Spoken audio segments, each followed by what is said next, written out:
Boom. What's happening? Happy Howdy, Wednesday. everybody. Hope you guys are doing well. What's up, guys? What's going on? January 26, 2022. Keith Campbell's nice. with us tonight. Brendan B. Squared's with us tonight. Charles Green, Neil Daly, John Conklin. What's happening, fellas? Good to see everybody. Enjoying those suspenders there, T. Oh, Those overalls good, are brother. awesome. yeah. Right Rocking on. it. Right on. Rocking it, brother. I Yeah. thought he was gonna take one side off though. This isn't a New Kids on the Block podcast. Eddie does that. We gotta for get the him a strap, double I neck. think. Eddie does do that though, Neil. He does have one picture, but Yeah. it's all good. Since this is Fashion Week, we'll Yes. we'll get into that plus a whole lot more. And Yeah. the new kid shows next week. So you'll be back for that one. Yeah. New Kids in Belle Biv DeVoe. It's all suspenders all hell the time. yeah. You betcha. Yes. Hey, happy birthday to Eddie Van Halen, you guys. Yes. Yes. Yes. Man. Yeah, man. Yeah. Would have been 67 today. Mm-hmm. Yeah. Yeah. Mm-hmm. January, baby. January is like the longest month of the year, man. It's still January. I can't believe it. Right? It doesn't. It just keeps going. It does. We can just get past January. Yeah, and the rest of the year I goes pretty always smooth. say. Yeah. We got a lot to talk about tonight. A lot of news, a lot of stuff happening. EVH has got some new colors came out on a couple of their things. We'll get They're looking into good. that. Looking good. Yeah. They do. What else we got? We're gonna talk about Steve Rosen's got a new book, and He does. Yes, he does. yeah, Get your But- pre-orders out there now. I got yeah, mine. I got We'll- mine immediately. Me too. we'll get into that. We'll talk about that first, but I want to ask John. So John, you spent a week or so overlooking Eddie's place in Coldwater Canyon for a week now. How was that? It's pretty nice. It was a nice view. Airbnb, folks. It's the way to go. It was just a Looking beautiful- down on it, huh? I was looking up at it actually. Yeah. Did you hear any noises? No, everything was real quiet. A lot of garbage cans out there at the end of the driveway, but it was really quiet up there where his driveway is there. Nobody around really there. I didn't even see any cars or I saw one guy out there, but probably the guy that brings the garbage cans out for everybody, on the driveway up there. But yeah, it's pretty quiet. But it was pretty cool because the deck we were on, it was on like a cliff.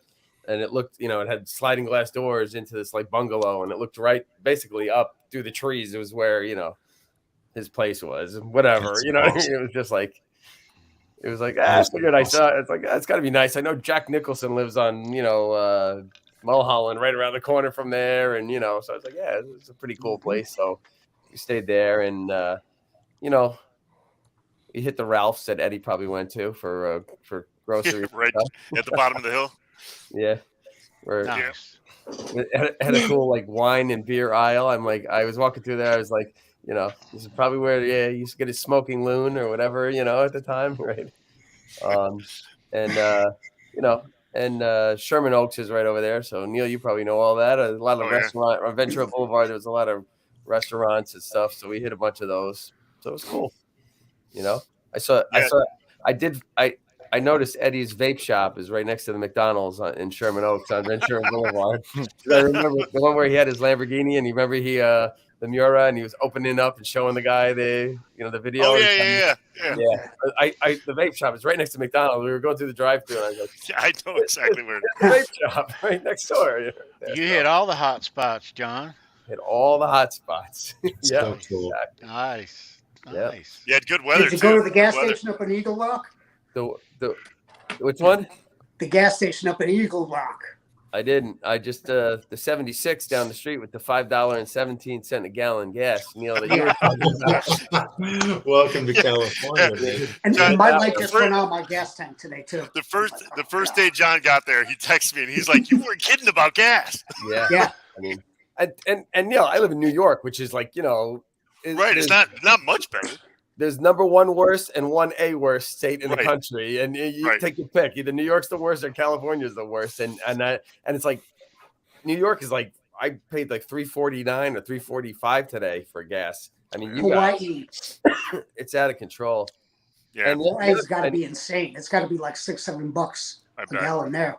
Yeah, it's got to be great. And the other thing I noticed is just like, I mean, I was shocked that I have to say the homeless situation is like, listen, if I were homeless, I wouldn't want to be in New York because they're hardcore. Anybody who can sleep on a sidewalk in New York is like, that's above and beyond. That's like, Yeah. man. But And in the winter right. too. If I was homeless, I would definitely want to be in LA, man, because it was just like people had nice tents and sleeping bags and stuff like that. It was just like, but I don't know. Here, I don't know how people do it. And they sleep. You go down to Manhattan right now, and there's people laying on the sidewalk. You know what I mean? Oh yeah, Like, Wow. it's it's crazy. horrible. But I did notice a lot of homeless people out in LA. I was like shocked at how bad. I had heard it was. My nephew's up in San Francisco, and he's just like, it's out of control. It's worse there, I guess. But Well, also you went to Santa Barbara too. It's bad there too. exactly. It's Yeah. It's pretty sad that there's a lot of like encampment areas and everything that kind of like from a distance when you're driving by, they look like a triage after like an accident or something. Yeah, I mean, it's just tents after tents after. It's just these huge encampments. It's, There Sunset- are like homeless villages out there. you know? Sunset Boulevard. It was like one block, right? Like where the freeway goes over. It was just like that whole section under the freeway, and it was like you could just see the shine of broken bottles and glass because I guess they fight with each other too, and there it's like, it was pretty crazy, I have to say. But I hadn't been to LA in a while, but a lot had changed. But it was still, we had a great time. We loved it. So Well, Yeah. excellent, man. it was cool. That is so cool, man. That was Right it. on. Yeah. So another friend of ours that used to live down the canyon from Ed, his book, we got some good news this morning. Yeah, man. Absolutely. And if you hadn't pre-ordered it already, Buy the book. Buy the freaking there book, it man. is. There it is. He's, A great That's cover, awesome great title. picture, and a great It title. for that is. book. Oh, I thought the same thing. Right? I He know, was it's talking like- about the name, and he was Yeah. and, he nailed it. He did. Yeah, Steve, we you were- nailed we it. were- You nailed We were it. all, Dude. that was such a fun conversation that we had with him when we were on ground zero, like when we were talking about what to call it and things like that. I mean, he's taking pre-orders now. That came about pretty fast. It really Yeah. did. It really did. I didn't think. I mean, I thought maybe spring or something like that. I didn't know it Well, by he the did. end of He did January. allude to March and April. That came out Yeah. of his mouth, and he's holding true to it. That's so cool, man. I'm excited. Yeah, I'm he's so excited. he's still saying March and April as of a while ago. So, but Steve is doing this himself. Yeah. Yeah. There's no backing, but it's done, and he is taking orders, and Yep. there is your information. Yep. Yeah, he was also, and correct me if I'm wrong, guys. He was also saying that he wasn't going to have a lot of photos, but I believe, based on what we were just reading, there's a photographer who has teamed up with him and put some black and whites in here. Am I getting this correct? Yeah. That's right. Yeah, they're That's probably will be. awesome. That's Yeah. awesome. Yeah. Yeah, I have to So, say, yeah. the photo on the cover, it's not like a photo that we've seen a million times. You know what I mean? Which is awesome. It's not, it's not one of the same photos that we see over and Right. over again. It's different. And just the Very title, unique. the title of the book is so good. It's I- unique. Yeah. This is going to be a different take It's than because the Steve books is that came out. unique. Yeah, Yeah. He's a exactly. unique writer, guys. And what it said, he's known, he's had a relationship with him for like 26 years. So there's going to be a lot of stuff in there that no one knows. Yeah. That's why it's going to be and so going back awesome. to what, John, what you guys were saying about the photo, or Charles, what you were talking about the photos. I have a hunch, knowing Steve, I kind of have a hunch that I bet you the photos that are incorporated are probably rare like the stories. I don't think he would do all these personal, never heard before stories and then just slap a bunch of photos that were in magazines out there. I'll bet you You're he put just as absolutely much right. thought into I it. wouldn't bet against you, brother. Not at all. Because Yeah. I believe every word you just said is absolute fact. Yeah, man. Yeah. Can't wait. Cannot wait. That's gonna be a good one. Yeah, we know the photo shoot. It's all backstage and stuff, but I've never seen that picture before. No, I know, right? I haven't either. This is going to be a very unique look at Eddie. Maybe not the way the rest of the music world and the world looks at him, but they hung out. They knew each other. Steve's a writer. And it'll be truthful. It'll be truthful. Steve is going to paint pictures that we've never even heard before, guys. Yeah. For the people in the chat that are tuning in, if you guys didn't see our discussion with Steve Rosen when he came on our show just about 2 months ago and kind of announced that he was doing the book, and he announced it here first, and we were super excited because we didn't know about it. I don't want to take words out of Steve's mouth, so I'm not going to do justice and try and share a story that he told. I'll let people get the book. But the gist of it is basically him, Eddie Van Halen calling him up at 4 o'clock in the morning, being like, you awake, and stuff. Yep. And him like going, I am now. And then chatting or bringing him to the house and doing like the things that Steve has in this book that he shared a little bit with us are amazing. So I seriously, if for the people that are, you go back and watch our interview with Steve Rosen if you haven't seen it, and then please pre-order the book, because this guy is paying. He's circumventing the whole publishing route. He's doing it himself, and putting it out there, and he's doing this as a labor of love, as he kind of described it. It's not a cash grab by any means. Yeah, don't think that at all. This is really a life's work. Mm-hmm. Mm-hmm. We all know the interviews, but this will be very first person. Yeah. Mm-hmm. And I'm excited about that. So. Yeah. And it's going to be stuff we've never heard before. That's the coolest thing about this is he's coming from he had private middle of the night conversations with Eddie with no one around. So these are not going to be something that you've read somewhere else. I mean, some parts will. Steve has talked about this stuff before, but a lot of this is going to be brand new. Nobody's ever heard this before, and I'm so excited to get this.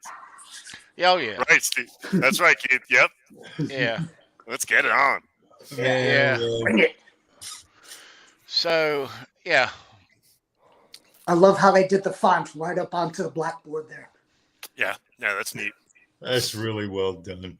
Really sharp. Gosh. Yep. So, yes, we'll show that, and we'll jump a link up in the chat. Yeah. Does anybody off the top of your heads remember the date that we had Steve on? Was it November or was it October? I think we have a link in the chat. Thank you, Sandra. Yeah, that would be. I would be off by a couple of weeks if I was to take a shot at it. I don't want to take a shot at it. Yeah. There we go. Thank you, Sandra. I think you're about Thank you, a couple Sandra. months ago. Yeah. Yeah. So let's see who's here tonight. So I see Holly Lewis, Christopher Live Salad, Dan of New Jersey, Sandra in the Sandra. house. Hello, sweetie.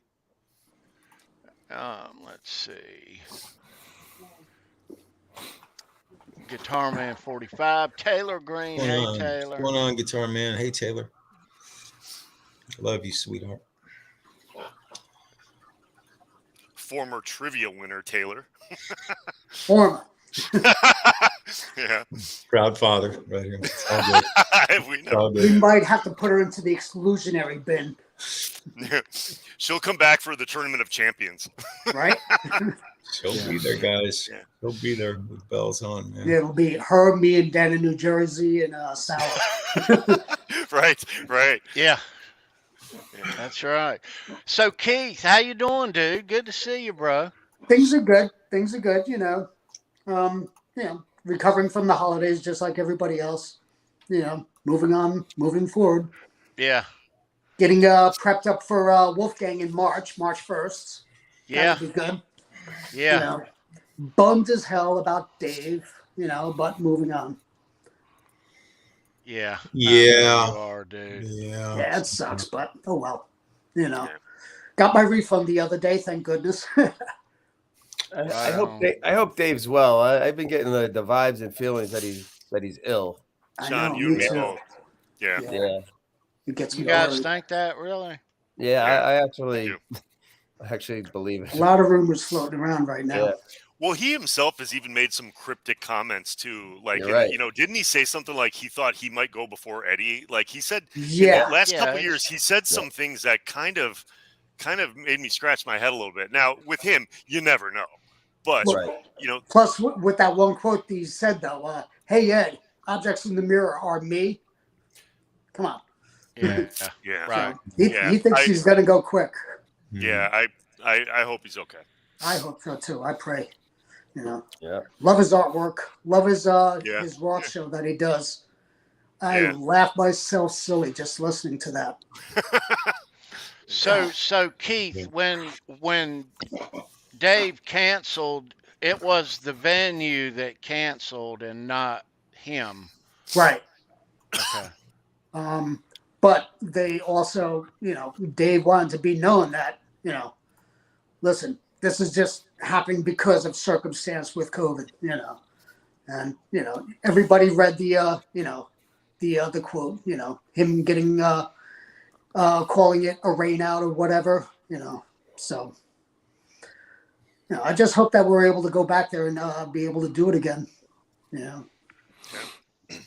Things are not going to be the same anymore, though. I mean, I can already see it ahead of time, with the show coming up in the next month. You guys are coming up to the show too, right? Yours actually got changed to a later date. 9 weeks and counting. Yeah. 9 weeks and counting. It's April. Yeah. Yeah, but you guys were supposed to be going to the show before me. Oh yeah, early February, right? Yeah. Yeah. So You guys- we're hoping that even holds true. Yeah, I know. I mean, And hopefully I could do like a live cast before everything goes down in the House of Blues. Oh, that would be so cool. Yeah. That would be so cool. Let's And hope. that's what my plan was for David Lee Roth as well. Just want to start posting on YouTube for you guys and just like do a live cast. But Excellent. sucks. Did you guys catch any of Valerie's press for her book? I've just seen other people posting about it. I just saw a little one yesterday that was kind of sad a little bit, saying that she said she wishes that she visited him more at his house. She said he was basically all alone there in the last year. She said, I wish I gloved up or whatever and just even stayed in the backyard or something. I guess they were afraid to get him, give him COVID. Somebody was going to give him COVID.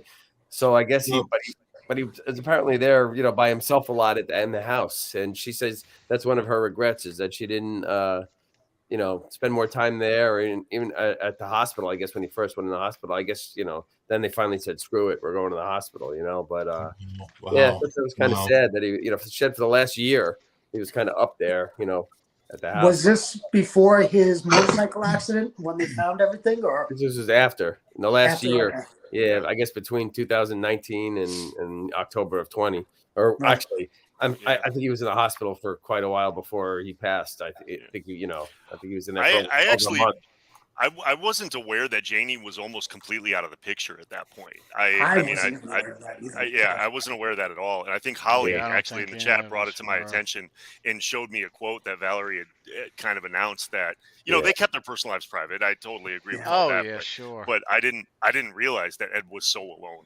I had heard it. I heard it was amicable though. I heard it wasn't, you know. Yeah. Oh, it wasn't I'm sure it was. I'm sure it was. He's a lovable guy.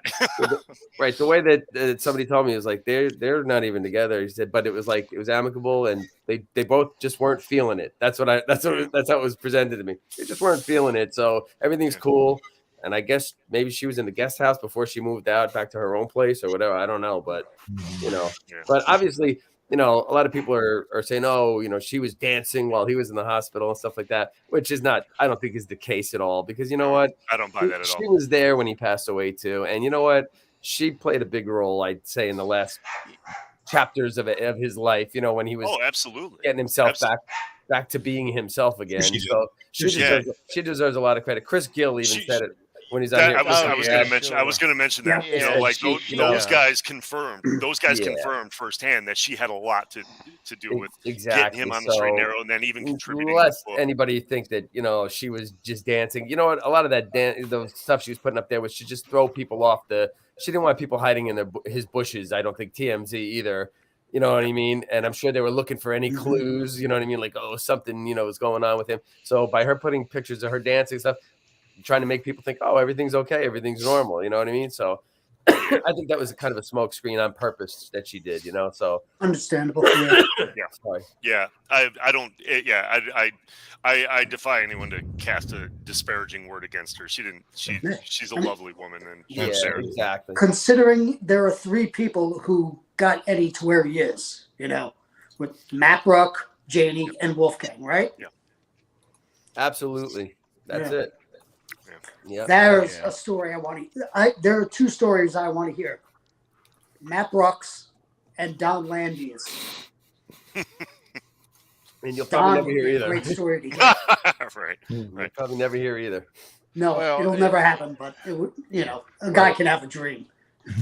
But you know, Valerie said some stuff that I did hear her say this too is like she wasn't going to put it in there, but she ran stuff by Wolfgang, and he was like, "Yeah, I'm fine with that." You know what I mean? So there's some stuff in I guess in the book that she was even a little nervous about putting in there, and I guess she reconnected with him over the last year or two. We all keep hearing the story, you know, the stories about that. So, you know, so I guess they were good with each other too. So it sounds like it. Yeah. Well, a lot of that stuff too is the more I hear of it, the more personal it seems like it gets. Right. You know. You know. Yeah. But yeah, of course, I'll read the book. Yes. Yeah. Of course.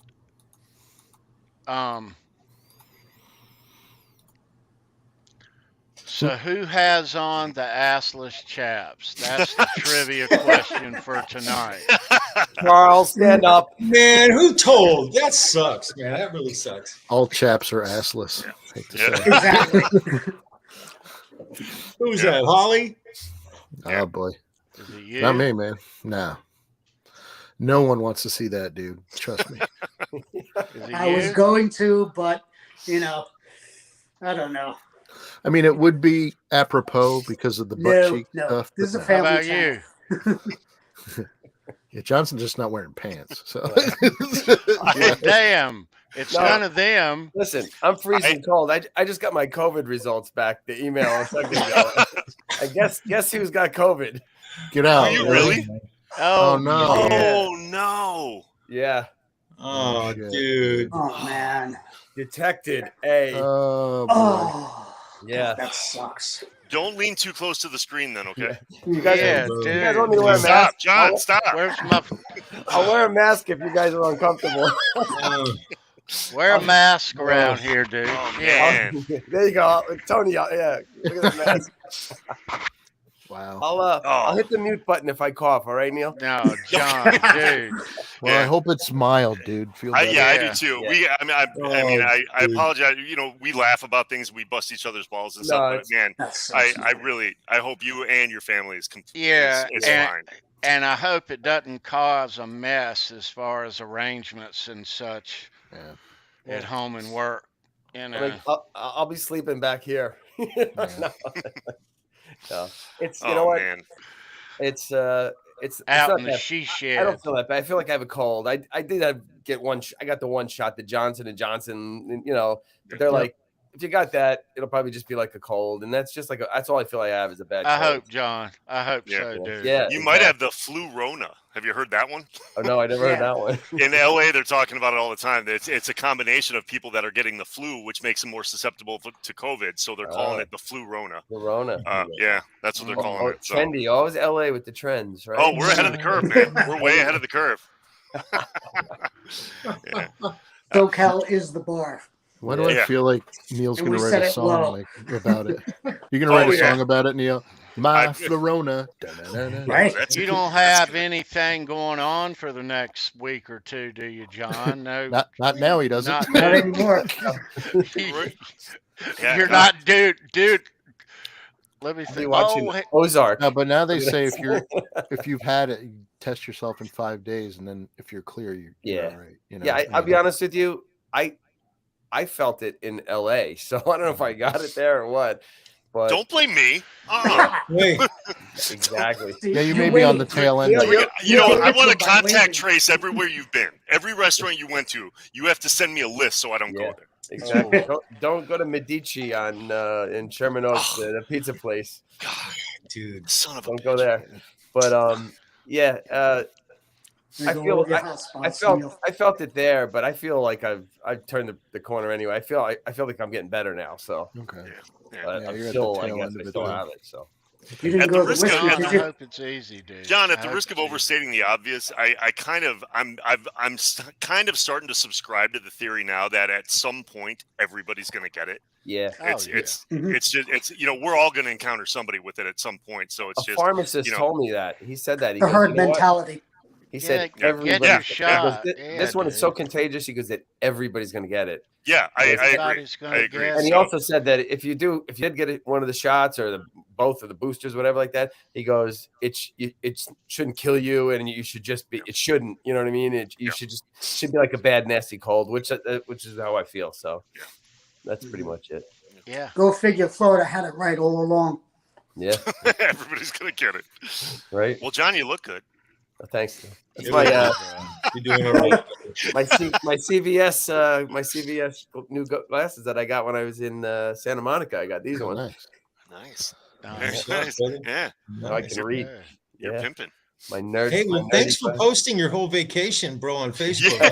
I'm more homesick now than I've been in 10 years, but it's really cool, man. Every time I see a picture, you're at the Santa Monica Pier, and I'm like, oh, bro, down memory lane, So warm, man. It was so Ralphs.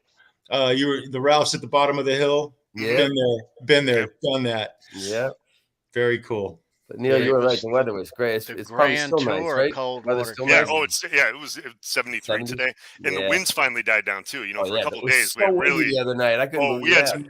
It was crazy. As a matter of fact, I don't want to veer too far off subject, but I made the mistake of hanging a guitar outside after I spray painted it to let it dry, and the wind blew it off my hanging rig and chipped the whole thing, chipped the whole base of it and everything. So I got to start over on that one. But it was just one of those things.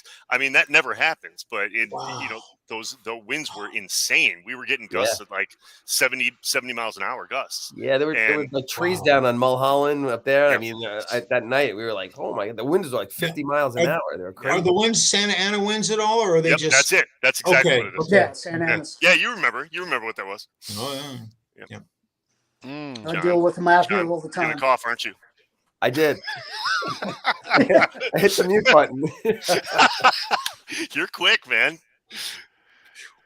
I can feel it coming on. I hope this is easy for you, brother. Yeah, me too. I hope this is easy. I'll be right back, guys. Yeah. I think I'll be fine. Hey, while we're sending our condolences to John, I want to give I want to mention a couple of people's names we all know and everything. I want to give our love and prayers to Sandra, who just lost her beloved Teddy. Absolutely. Yeah. Right there, Sandra. Yeah, Love you. we love you, and we're thinking about you. And Dave Nesdahl as well. Yep. Lost his dog today. So Yep. thoughts Yep. and prayers to you, Dave. Love you, Dave. Nez says, and then obviously, all kidding aside, to Bent Tom, the one and only Bent Tom. All of us love you, pray for you. We're thinking about you, and we're wishing you well on the road to recovery. Absolutely. So we can, Love you, Tommy. so we can bust your balls about having a bovine. Get well, Tommy. Get well, buddy. Yeah. Yep. Yeah, love you, Tom. I promise I won't call him Elsie.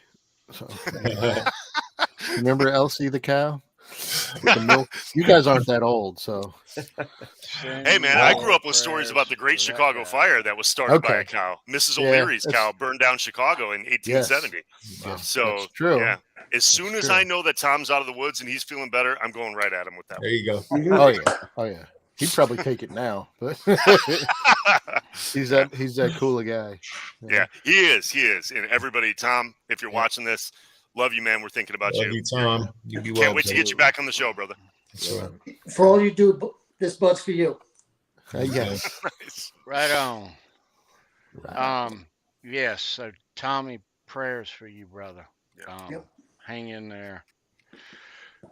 So dudes, we're talking fashion. We're talking Van Halen Stagewear tonight. Yes. Oh, I've been primed for this for weeks. Very cool. Very cool. Yeah. So, and going back to your question about the assless chaps, I would have worn mine, but I lent them to Kurt Snyder. So the rest probably is. He's wearing them out somewhere tonight. I don't know where he is, but are they pink? Are they pink? Pink leather. Don't ask for those back, man. Don't ask for them. He told me to call him Pinky Tuscadero. Wow. Nice. Yeah. So yeah, these guys, Dave knew how to dress. You could tell Dave knows how to dress. But, quite honestly, until the mid 80s, the brothers, they were late learners. Yeah. They were unique. Well, you know what? They were unique. You're reading some of the books. I remember Michael Anthony saying it, that Dave used to always tell him how to dress and stuff like that. But I mean, early on, remember when they wear that gold lame and all that stuff, like in the early years? I mean, it was pretty cheesy, but those red leather pants that Edward wore. Yeah, right. With the stripes? No, the red leather pants. Oh, yeah. Yep. And that one shirt that he always wore in the first tour, the one that's on the album cover, the first album, that stripe, that thing. The disco shirt. He got a lot of mileage out of that shirt, Yeah. That shirt? No, the one on Van Halen 1, the one. Yeah, he looks straight out of Saturday Night Fever. Yeah, right. It really does. He looks like he could have been an extra in Saturday Night Fever. Yeah. Yeah, there's definitely some fashion. There you go. Yeah. Oh man. I like these though. I like these overalls. Those are cool. Those are cool ones. You never see a lot of pictures of those. No, you don't. No. You know what I love though? You know what I love the most is when they came back to announce their first reunion with David Lee Roth on the MTV Awards, and he came out in white painters overalls. Yeah. And I just thought that was such a cool like throwback to nostalgia. Like just the fact that he's still wearing overalls to this day, like in the 2000s. I'm going, that's awesome. It's so cool. Yeah. Those were the same overalls he wore during the milk ad. Was it? Yeah. Yeah. Oh, that was his fashion then. Yeah. Oh, yeah. I thought that was cool. I was like, he's still doing it. No shirt, overalls. I'm like, that's cool. Very nice. Very nice. Yeah, those overalls were 82, and there was a couple of different pair, and then there was another pair that he only used at the US Festival. Yeah. Never before or after. I didn't like those ones. I'll be honest with you, the US Festival ones. Are these the leather pants that Dave had? The red ones? I don't know if they're leather or not. Hard to tell. No, I'm not looking at his package. I'm guessing you can't those help it. probably It's right were there. leather. I don't know. Right. I think I showed you guys these. My wife There you had go. these. My wife had these in a tub in the basement from like 1984. So these are original. Nice. I think I'm gonna have to vacuum seal them because they're starting to get a little beat up on the corners. But We got it. There you go, Keith. There they are. nice. There they are. Yep. Those are the pants I loaned Kurt. And yes, Alex's gong. His gong shot. Yeah. With the prison pants and the prison clothes. Yeah, I wasn't really a fan of this era. You know. I don't know what that is. It's better than this, though. That was that first tour. Yeah. I mean, Yeah. that was the Day at the Green, right? Yeah. Tony, Holly Lewis wants you to model your overalls right now. Strike a pose, brother. Look at that. I'm on a short leash here. If I had those, I would just walk around singing, "I'm your ice cream man."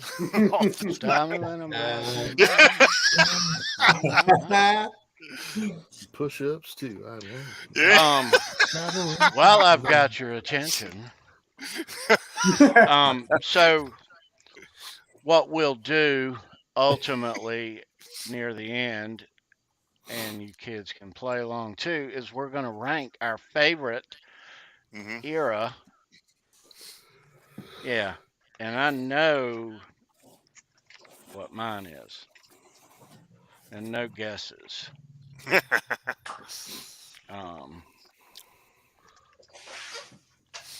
So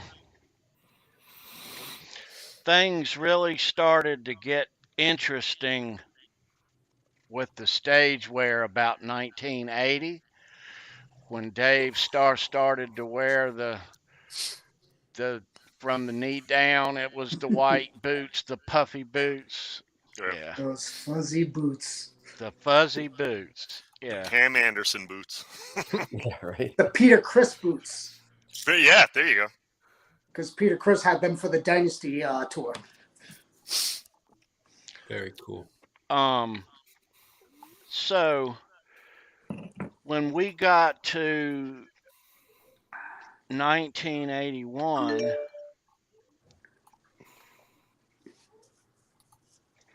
you started to see Eddie. Let me find a better picture of it. And stuff like this. Mm-hmm.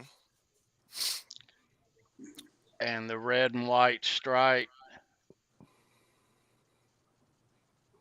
Ronald McDonald socks.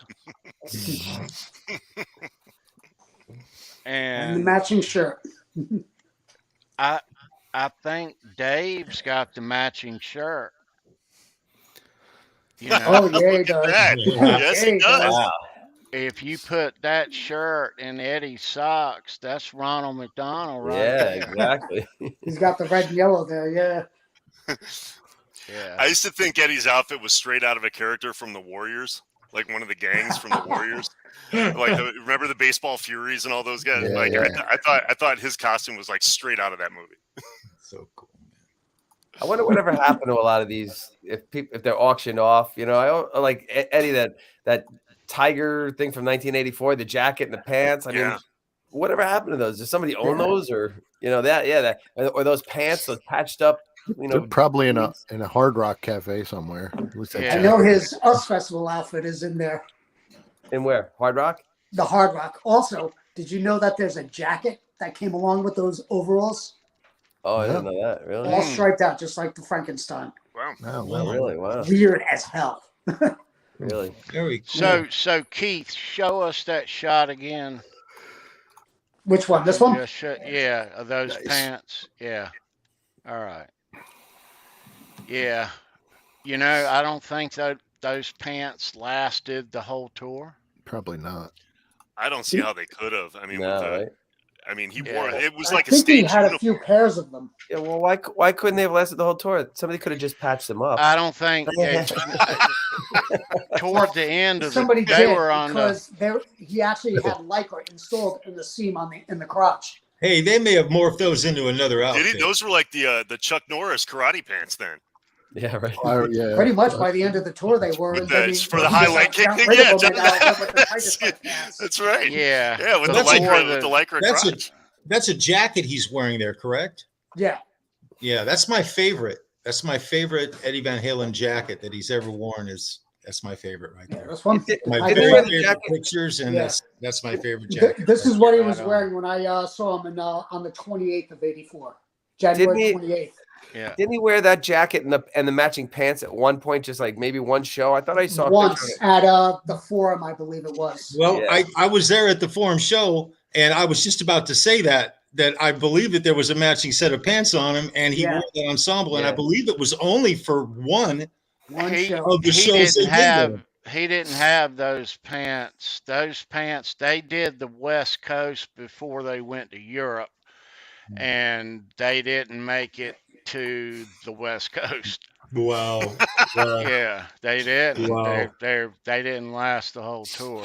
Yeah, you would have thought they would have Wow. multiple pairs of these things, but I don't know if they did really. You know? No, Ed wore them things every Yeah. night until they wore out halfway through the tour. You could actually look at some of the pictures from the beginning of the tour and see the progression when you see him doing his splits and everything. At the beginning of the tour, he didn't have the spandex in the seam right there in the crotch.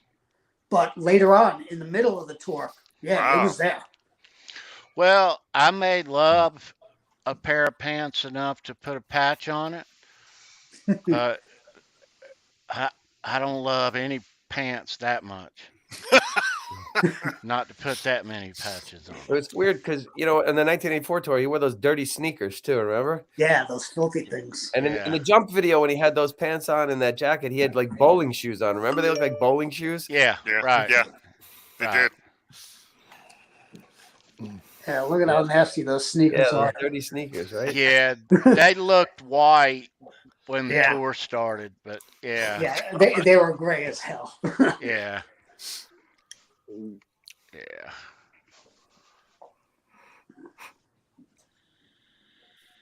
Yeah, they I mean, Michael Anthony, you could just tell he's just the average guy because I don't think he ever really got into it. He was just wearing like, whatever the Chess King had in the 80s. You know what I mean? Like, There was the jumpsuit. he had that one with like a stripe. And Well, Mike knows how That's to the dress. riskiest. Yeah. That's the riskiest you got with the scarf. Yeah. Yeah, I think right. you know. But he had No, like a he got jumpsuit, riskier like with the fight, the leather helmet that he'd wear with the goggles. he had that like at the beginning of parachute the tour. jumpsuit or something he would wear, right? That's true. Yeah, yeah, yeah. And he also had the orange jumpsuit as well. Yeah. Very cool, man. That was risky. Yeah. Hey, Papa Blue is in the chat. It's good to see you, Papa, man. It's good to see you, man. Yeah, and then as time progressed, I mean, and then 5150, those giant pants, he had a lot of set pairs of those, different colors. Eddie did, and See, that's when I really started to kind of take note of the fashion thing because that's when I was wearing those to school. They were like Yeah. C. Cavaricci or Union yeah, Bay you and got stuff. it exactly. Those things I remember. Yeah. They were like hammer pants. Right, And, right, like weightlifter pants back then too. That's Yeah, what they yeah. were. Yeah. Exactly. Like before They were. Zubaz, Yeah. remember Zubaz, which were the tiger stripe versions Yeah, of the same you got things? it. They were Yeah. same kind of thing. The white Um, beater and those, and yep. those, the white beater and those pants. That Yeah. was a big deal. Yeah. Although I swear, guys, I remember seeing Van Halen in those kind of stripes before they came out in weightlifting pants. Yeah. Sure, that's true. I really do. That's- About a couple of years. Very true. Yeah. Um. Then it seemed as So the 80s wound down. They went back to just jeans and t-shirts. You know what I mean? Yeah. they were done with that, right? After that point, pretty much. That's what Eddie was trying to push the whole time. He was trying to say it's all about the music. Yeah. Right. Yeah. Right. You know, I'll it's tell you not what. being- I want to mention too that the balance, that work shirt was just a phenomenal idea. Whoever came up with that balance, the work shirt, that was still, I think, one of the coolest shirts because everybody could buy them in there, and they were just work shirts. Yep. And I love those overalls there. Those are like the tiger stripes. Brendan, you were mentioning those red tiger stripe Yeah, ones. those he Not many used. pictures of those ones. No. Those he used later No, yeah. in the tour, but this cool. one where is it at? He used early on. And that's 82. Oh, hey, here's Neil. There he is. Looking good, buddy. Jeez. You know I'm kidding, dude. No, see, the best thing about outfits like that is I can always say they're for Halloween and get away with it. People raid my closet. They're like, "Why do you have assless chaps?" Oh, it's just from an old Halloween costume I wore. Yeah. Wink, wink. When did that happen? When did that happen ever? I didn't like those ones. Nah. I remember that look. I like I the think white probably ones. my favorite were the white with the red tiger striping. Yeah, I like those too. Those are cool. Yeah. Jeez. There you go. Those right. Yeah, because those ones he didn't wear that much. Those ones right there, Brendan, right? Yeah. And the other pair that's on the poster, the poster where they're all, the diver down poster. Yeah. That's the pair that he always seemed to wear a lot. Yep.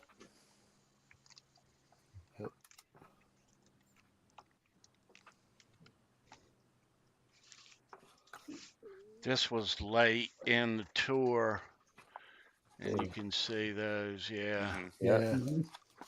This was right before it ended, Oh, you're cool. and they went to South America after New Year. Tony likes this. The big hat. Oh yeah. That's funny. Yeah, that big 10-gallon foam hat. Every time I see that, I think of Will Ferrell on Saturday Night Live doing Jeopardy, and Norm Macdonald was freaking Burt Reynolds, right? Turd Ferguson. Turd Ferguson. Yeah. And you guys see the movie "I'm Gonna Get You, Sucker"? Yeah. One of the Wayans brothers' first movies. I've Remember they had the little people hiding in the hats Oh, wow. in the restaurant. They're like a Wow. Mexican I restaurant. haven't that in years, Neil. There's some great scenes Wow. in that movie, man. How Oh, much that for movie's one classic. rib? How much Yeah. for one rib? I sure am hungry. Just pour the soda in my hands. Can you break 100? Oh man, I used to do that whole scene for people all the time. They're like, "What the hell? What movie are you talking I about?" know. That's a great movie. There you go. Nice. That's a good shot with him doing the toast. Those are all tea cake exclusives, Yeah, man. Yeah, they are. Yeah. and those are those like little piddly cameras too, T, right? Yeah, man. Yeah, you did that on a 110, right? That's Like insane. the disposable Kodak ones. Yeah, Yeah. but those are insane shots. Yeah, those Yeah, are they great. really are. It's because he's right in front of the stage. Well, yeah. Yeah. You just had the one show there at Greensboro that year, right? That year, no. There was Charlotte, Richmond. You saw Yeah. 4 shows that year, didn't you, Tony? I saw 4 because there was Raleigh later in the year. They came back, right? Yeah. So you went to Greensboro, Charlotte, Raleigh, and Richmond. When I was hunting this stuff out, I pulled out a couple of the old noteworthy ones. Nice. Oh, that's Wow. awesome. $12.50. Yeah. Oh Wow. my God, Yeah. That's Reynolds. Oh, in jeez, man. 84 that's almost as much as gas is now, and John. 88. Yeah, really. A gallon of gas in California. Right? I'd got this, and I've had it in for a couple of weeks now. But yeah, I looked at that and I'm like, That's the new CD you got, right? yeah, Yeah. Mm-hmm. But I found the Wow.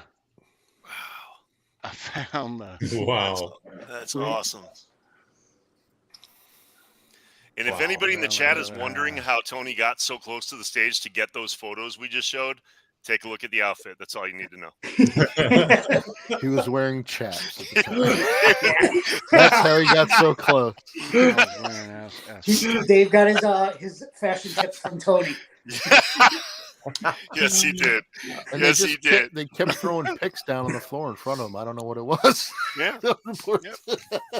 No, he kept throwing them at Tony's back, but they never made it to the floor. Right. That is right. Yeah. So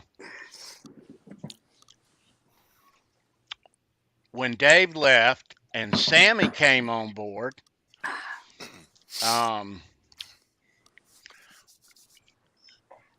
now David Lee Roth knows how to dress.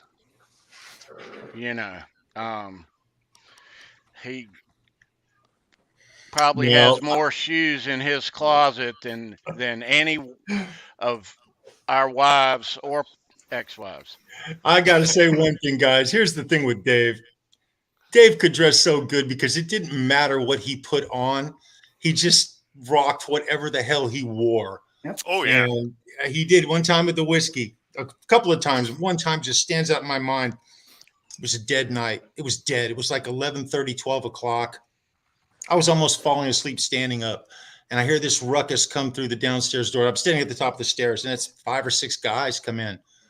And there's Dave running the front of the whole pack. And they're all dressed in Van Halen garb. Okay, they're all dressed in cut-up T-shirts and this, that, and red and white and black were the primary colors for all these guys. And a couple of them look almost like they were clones of Dave, like they wanted to be him so badly. They were trying to emulate him so bad, and he was just rocking. And I got to tell you, he was dressed down compared to all these other dudes, and he looked 10 times more cool than any one of them put together. But yeah, I'll never forget that. So Dave knows how to dress. You know, we all know that. Dave knows how to dress.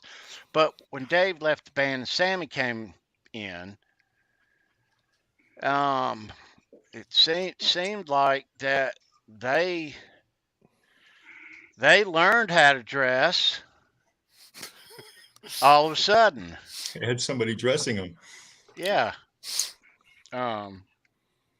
It's not who you are; it's how you dress. That's one thing I learned from these guys. I must confess. Not whether you win or lose, but how good you looked. Right, guys. I will say this. You know, when Val and Ed started hanging around when they were just best friends before they got married, the quality of the dress of his wardrobe and the way he dressed, that is really the defining moment in my mind of when Eddie, I don't want to use the word, I don't even know what word it is, evolved. That's not the good word for it, but his sharpness of everything he did kind of took a different tune at that time. Yeah, I agree with you, Charles. I think you're 100% right, especially like in the photo shoots off stage, not just his stage garb, but just his general, like, you know, that's when he was sporting, you know, blazers and things like he dressed better. He dressed a little more fitting of a guy who's married to a Hollywood celebrity, you know, that kind of thing. They could roll up in a limo, get out and walk into a restaurant and he looked good, as opposed to just some dude off the streets of Pasadena. Exactly, Neil. Yeah. That was a style back then, though. You would wear like a pair of jeans, a goofy shirt, you know, some sort of spoof shirt, and then a dress jacket over. Oh yeah. Oh sure. You know, and then either a pair of sneakers or, you know, a pair of dress shoes. Yeah. That was what all those 80s movies taught me, that you put a blazer over anything and roll up the sleeves and you look like you're dressed up. Yep. There you go. Excellent. Yeah, so 86 rolls in, and it seemed like that they started, you know, dressing a little cooler. Seemed like Ed had the baggy pants, and you know, and 91, you know. Can I pause right there and talk Yeah, about sure. Sammy's? We have to talk about Sammy's attire. Okay. We have to. I mean, starting with '88. Okay, the Monsters of Rock tour, when he was wearing those pleather pants. Oh, I'm sorry. Yeah. It was a little rough. It was. I was trying to be gentle. Yeah. But yeah, the shorts, the even later on into the 90s, the shorts with Sam.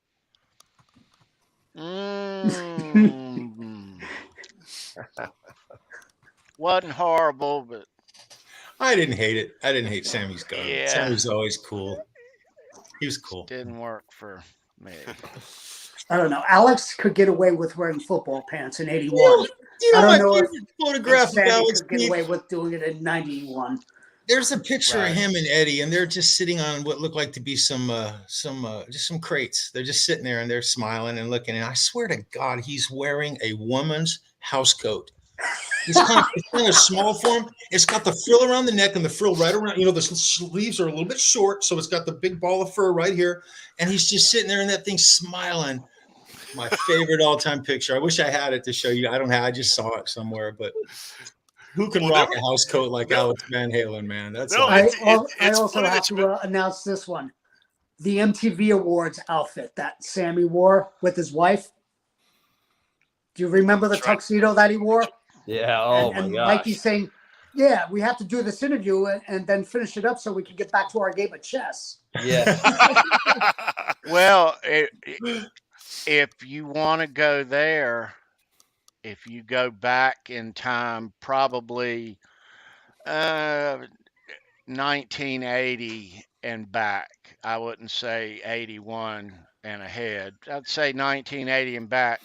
Eddie and Mike both were known to rock the women cut shirts with the low cut and the high sleeves and that are, you know. Yeah, there's that shot of him with the pink satin pants with the belly shirt. Yeah, And, well, like not the 75, color I think doesn't that matter, but just the cut of the shirt. Yeah. Yeah. I'm not sleeves wearing- cut yeah. off and it's like right to here. Yeah. Yeah. Sure, I'll wear that to the grocery store. But you know what's funny though? You know what's funny about Eddie? And he could pull this stuff off. But there were multiple magazine cover shoots that he did where he showed up in gray sweatpants and like either a sweater, like a women's type of long sweater over it, or even a jean jacket and a paisley shirt or something with gray sweatpants. And these are photo shoots for magazines. I just thought it was so fun, and he pulled it off flawlessly. Like you never even thought about it. That's But crazy. I just thought if you look at the photos, because they usually don't, they only show maybe about an inch or two of the sweatpants, and then the rest is upper body stuff. But if you look close, you're like, yeah, that guy's wearing like gray Russells. I mean, it's like it's pretty funny that he could pull that off with a sweater at a photo shoot for a magazine. Yeah, he did one shot. I think it was that same photo shoot, wearing the gray sweats, pair of Reeboks, and I think it was a black and white plaid shirt. Yeah. Yes. Yeah, and he's holding the Ripley guitar. Yeah. And in one of the outtakes for that, he even has like a ripped up denim jacket over that. So you got a denim jean jacket with like a white and black plaid Marty McFly button down, and then gray sweatpants. And you got to think. I mean, photo shoot people have they have costume people there, and they have wardrobe people, and but it cracks me up that he pulled it off fine. Like you don't even know, like most people don't even notice that. It just seems fine. But you got to imagine somebody was like, you can't wear that for our cover. But it's Eddie Van Halen. What are you going to do? Care. There you go. No, he didn't. Yeah. Yeah. But yeah, it seemed once 93 and 95, yeah. And I did it like the 95 with the work shirt. That was cool. I did too. Yeah. That's That one. I owned one. Great idea. I still have one. Yeah, it's just a great idea because everybody in the audience could buy them. They're just old used work shirts. You know what I mean? And Yep. By the way, do you guys remember what the Stones used to dress like? back in the 60s. Okay. Right. Good point. Yeah. Oh yeah. But John, you know, the funny thing about that work shirt is I was, you know, I'm a young actor in Hollywood when everything was all indie movies. You know, the grunge look was in for all the young actors. Everybody had longer hair and they wore gas station attendant shirts and stuff. That was like the thing, or bowling shirts and that whole thing. So I was going to thrift stores to buy clothes, all my clothes. I would never buy something new at the time. And then to see my hero, Eddie Van Halen, come out on tour with a work shirt, I'm just going, yeah. Exactly, I'm like, he dresses like me, even though I paid like 25 cents for my shirt, you know, at like Salvation Army. They need to reissue those shirts. If not, we got to try to get our hands on some and make some or something like that. You know what I mean? Yeah. Hey, That was Leo, a big thing, though. Is Secondhand Rose still on Sunset? I don't know. I know that it might have changed hands. It's still like, it might be called Aardvark now. Aardvark is like Really? Yeah. And there's another one that I can't, the name doesn't place me. It's not Secondhand though. Just for the chat, what I'm talking about is a clothing store that was maybe half a mile down heading east from the Whiskey A Go-Go on Sunset Boulevard. I know what you're talking about. Yeah. And it was just like secondhand. It was called Secondhand Rose, and it would amaze you who would shop there. Yeah. And that's what you're talking about, rock stars rocking women's clothing and having it recut and putting it on. That's a lot of it. That's where they got it from. Yeah, that stuff's great too, because you know, I would go there and pick up cheap audition clothes if I had to audition for a So you've been there. You've been there. Oh yeah. Cool. That's cool, man. That is so cool. I've been to all those type of places, and they're big year round now because, you know, there's so many actors that need wardrobe things for just for auditions and things like that. You know, if you want to go in and play the 70s pimp and you're going in to read for something, you know, you got to go there and get a big old collar over your leather jacket kind of thing. Gotta get your pimp suit. Those stores still do well. They're still well. Now, I don't think it might have changed names, but that store and Aardvarks and a couple others they're still big. Secondhand clothing is big out here. Very cool. Very cool. Well, there's a little lull. I'm going to jump out. I got my booster on Monday. And yesterday it kicked my ass. I had 102. I had 102 fever all day yesterday. Just feeling a little tired. And that you be well, my friend. That's the thing. Brendan, you should just get the COVID. You'll be fine. Yeah, I don't want the COVID. I think I'm must be the only one in New York that hadn't had it, because I still haven't gotten it. My wife had it. My son had it. I still haven't gotten it. Wow. So anyway, feel better, brother. Feel better. Love you guys. Brandon. We'll see you later, man. See you, Brandon. People. Brendan, did you get my package yet? I certainly did. It's in the fridge. I'm sure I know what it is, and I'm sure it'll be gone by morning. So, you know. Well, thank you. You're welcome. Feel free to knock yourself out. For those of you that got them already, not everybody has. I'm going to tell you, I feel like telling you just in case. I need to say this because if anybody has like peanut allergies or something, I want to make sure that I go on record. I don't want to get people sick. I'm going to open mine up now. Do it. Knock yourself out. But there's assorted truffles that my wife Alexia made. And this was one of her cool like pandemic things, you know, when her hair salon shut down and stuff. This is what she was all artsy and craftsy and started doing these things. And she was making these, and there's 3 different flavors. There's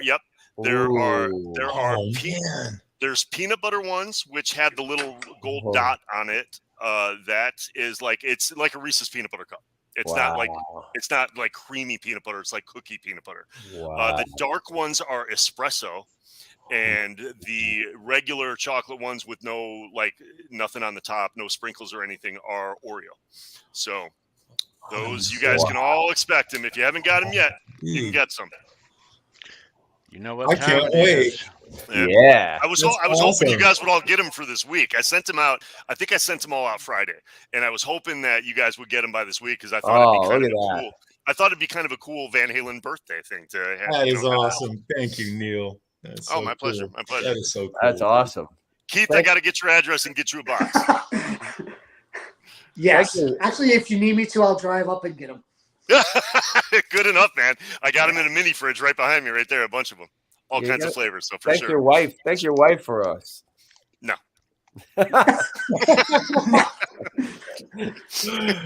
Okay. Yeah. Honeymoon's Alexia, over. Alexia, you still here? Hold on, I'll let her pop in real quick. All right. Alexia. Forget it. Moving on. Very cool, bro. Yeah, Very but cool. it was something cool. You know, it was something that she was. Oh, hey, you want to talk about your truffles real quick? Do you want to? You don't have to. Are you on the phone? Hey, Alexia, how are you? I'm sorry, she's on the phone. Thank you so much. Thank you. Thank for the you. truffles.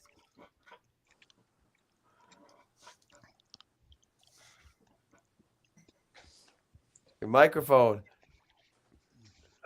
How's that? How's that? That's Yeah. better. You're back. You're back. Give me 1 second. She's gonna pitch the truffles. Tony, you're our test subject. Already ate 2 of them. It's not what it was. Quick. Okay, Tony just had 2 of them. Okay. Hi. Hey, Alexia, thank how are you. Okay, Thank you so much. Wait, who's So, talking where? Charles hasn't got him. John has him at his house. Did you get him, John? I did not. Not yet. Not yet. Keith hasn't gotten any. Some of the other guys, I sent him to Tom, sent him to Sandra, sent him to Joe, Shreddy, and Tony. You got and Chris K, Analog Kid. Those they should all have them. But Tony, Nice. you're the only one that's got them. So And Tony Nice. already ate 2 of them. He already ate 2 One of them. more. he ate 2. So which One ones more. are sweet? Because the dark ones are chocolate espresso. Yeah. Yeah, I'm gonna try one of each. So yeah, I know you ate the peanut butter He's gonna one. I knock saw that peanut Yeah. in butter. no time. and the Oreo one. And the Oreo one he And got Brendan, already. who So just this is logged the off, espresso. Brendan was on. He logged off, but he has the box too, so he's probably eating them now. All right, Tony, knock yourself out. Let's go. Mm. Espresso, right? That's the Oh, espresso. man. Yeah. Mm. You jump up and bite you in the ass or what? Mm. Can't wait. You might not fit into your assless chaps after tonight. Mm. That's so cool. Thank you. That is so Mm. cool. Thank you Well, so I want to know, much. what did you think of the peanut butter one? Okay, rank them. Okay, Rank them. I would have to say the espresso wins. Wow. That is a We've heard that. popular Yeah, one. we've heard that a lot. Yeah. Nice. Number 2, I would have to say the peanut butter. Yes, that's mine. That's my Yeah. favorite. Yeah. I like the Oreo too. Cool. Thank you. Well, I But, also yeah. have a couple other ones in the mix. I have like red velvet and stuff like that. But We did yeah, she did a pumpkin pie one that like with a pumpkin Nice. pie thing in the center Wow. for Halloween. Nice. Yeah, so Very cool. Wow. endless Very cool. options. So Yep. Swan treats. And did you do a rat poison one for when you piss her off, Neil? Don't give me ideas. it's funny. Ever since The Price is Right, she keeps trying to get me to try these. I'm like, no way, There you go. I'm not doing it. all because you didn't listen to her. Exactly. Right? It was There you go. do it. Load the magazine up with more ammo. I could tell. Well, it was nice meeting you guys. Have fun. Take care. Get the truffles when they arrive. Yes, you. thank you. Thank They're you. awesome. Yeah. Thanks, Ed. Very cool. Very cool. All right, Very can we cool. hear? Okay, I'm back in. There you go. If anybody in the chat is paying attention, I feel like we just monopolized the whole show for a minute, and I didn't mean to. But if you guys are No, interested, dude. if anybody's Yeah. interested, hit me up on Facebook or Instagram, and I will point you at Alexia Swan's Treats. What's it? Swan what? Swan Treats. That's your page. Okay, Swan Treats, Swan Design, something like that. I'll point you at that. I'll point you that direction, and you guys are more than welcome to. Is that on Instagram? It's on Instagram. It's on Facebook. She's got her own Facebook page for it. So Okay. I think it might be like it's either Swan Treats or Swan Delicatessens or something. But you can connect to it through me. Excellent. Only 5 left, dude. That's a good deal. Yeah, those are a guilty pleasure. I'll be honest Mm. with you, and They'll be gone before the show's over. No, Nice. they Nice. they are that good though. They are like Yes, wow. thank you. I'm Yeah. glad you guys like it. I can't wait for Yeah. everybody to get them. So Yeah. I can't wait. Luckily, the good news is the whole bomb cyclone that the Midwest and the East Coast is dealing with right now. I don't have to worry about them being warm. Yeah. No every kidding, time huh? when we shipped a Hey, couple out Ryan. during the summertime, we were a little bit. Oh, was that my brother? Yeah. I think so. Get the hell out of here, Ryan. What are you doing, brother? That's my brother from Vermont. Ryan, it's nice to meet you, bro. So yeah. Anyway, but we were trying to send some of these things out in the summertime, and I was always really worried about shipping. And if it took 3 or 4 days, I was like, I don't know what you're going to get in the mail. But at least right now, this time of year, they're going to come well packaged, like Tony just showed. They're chilled. They're chilled. Yeah. Very much. Oh yeah. And I kept it in the fridge for a couple days. So yeah. Ryan, nice to see you. We kind of feel like we know you, those of us that have read Neil's book. Oh yeah, Ryan, that's right. So Ryan, I don't know if you know this. Everybody got a copy of the book. Ryan, don't even get me started, brother. I swear to God, man. And Tony's favorite part, Ryan. Tony's favorite part was the foreword. And I told him how you wrote the foreword, and I didn't even read it. And you said that's all right. I didn't read the book either. So, so yeah, Ryan and I have a very good symbiotic relationship. Oh, Ryan, your brother, bro. My goodness. Yeah, Ryan's a good kid. He entertains me. Now, Neil, I'm going to give your book another little quick shout out, dude. It's not so much about the book at this point. Okay. It's just about every single new story. That not only does it include your friends, your direct friends, they take part in it with you, which I find such a class move. But bro, there it is. Your life, you've done a lot of stuff, my man. You get around. You tell stories in this book that people would just love to live. And I'm not going to take the time to pick out a couple of stories that are dear to my heart right now because I'm so dying to. But we will do this in the future. Yes. And yeah, we have to. We definitely have absolutely. to. I appreciate that. I would love that when the day comes that you guys have gotten through all of it and take your time getting there. You know, there's no starting and ending point in it. You can pick it up at random and whatever. But yeah, I would love to have a discussion about what you got, you know, and kind of elaborate on stuff that didn't make the book and things like that. That'll be a fun conversation. We definitely have to do that. Very cool. Definitely. Thank you guys. Charles, I appreciate it. John, you guys, Tony, all of your kind words. I mean, it was kind of a gag gift, to be honest with you. When I gave it to you guys, I didn't know if you guys were readers. I didn't know if you guys how you would take it. Oh, I'm a reader. I'm a big reader. Well, yeah. I appreciate the fact that, you know, a lot of this book basically was only given out to people that know me. And the fact that you guys are reacting to it the way I had hoped means so much to me. That's fun. I just keep skipping around. I like that. That's what you got to do. Put it back in the bathroom. That's the way it's laid out. Yeah, right. I like to just skip around and, you know. Exactly. Yeah. Yeah. Ryan, when I read at first, hi, I'm Ryan, and you're probably reading this because Neil gave this to you for Christmas. That's right. It was a Christmas. I just want to point out that Ryan in the chat just said, Neil told me that you'd all be wearing Sammy's I Can't Drive 55 jumpsuits on the show. So lied again. Oh. Yeah. Leather and zippers. No. Yeah. I don't mind the red. I don't mind that one, but the yellow and red one that he wore on VOA. Yeah. Oh.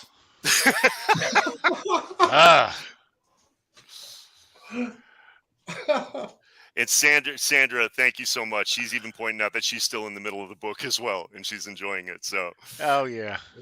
Yeah. If you guys, all I need to say is you guys get my sense of humor. You've got my brother's sense of humor as well, because we're simpatico in that sense. Very cool, man. Where can we get this book now? You can get this book through Amazon. Yeah. If you want a digital copy, you can get it through iTunes, and I'm sure there's other digital outlets for it. Most people get it through Amazon. If you contact me directly, I can get people a copy and sign it for them, like I did for you guys, which was my pleasure. I wanted to make sure you guys got a personalized copy of it, and yeah, and it was fun to do. And as you guys know, the crux of that book was written between 99 to 2009, and those were all true adventures and things like that. But I've got about 50 more stories I'm sifting through to have my second book, the follow-up to that one, out by next Christmas. Excellent. And I've got more material for this one than I had for that one. So wow. Excellent. Same type of stuff too. Same type of stuff. Can't wait. Yeah, that's good. We have something to look forward to. Yeah. So no, I'm not done bashing you on this book yet, though, Paul. Okay. And I'll say it again. I want to party with you, man. All right?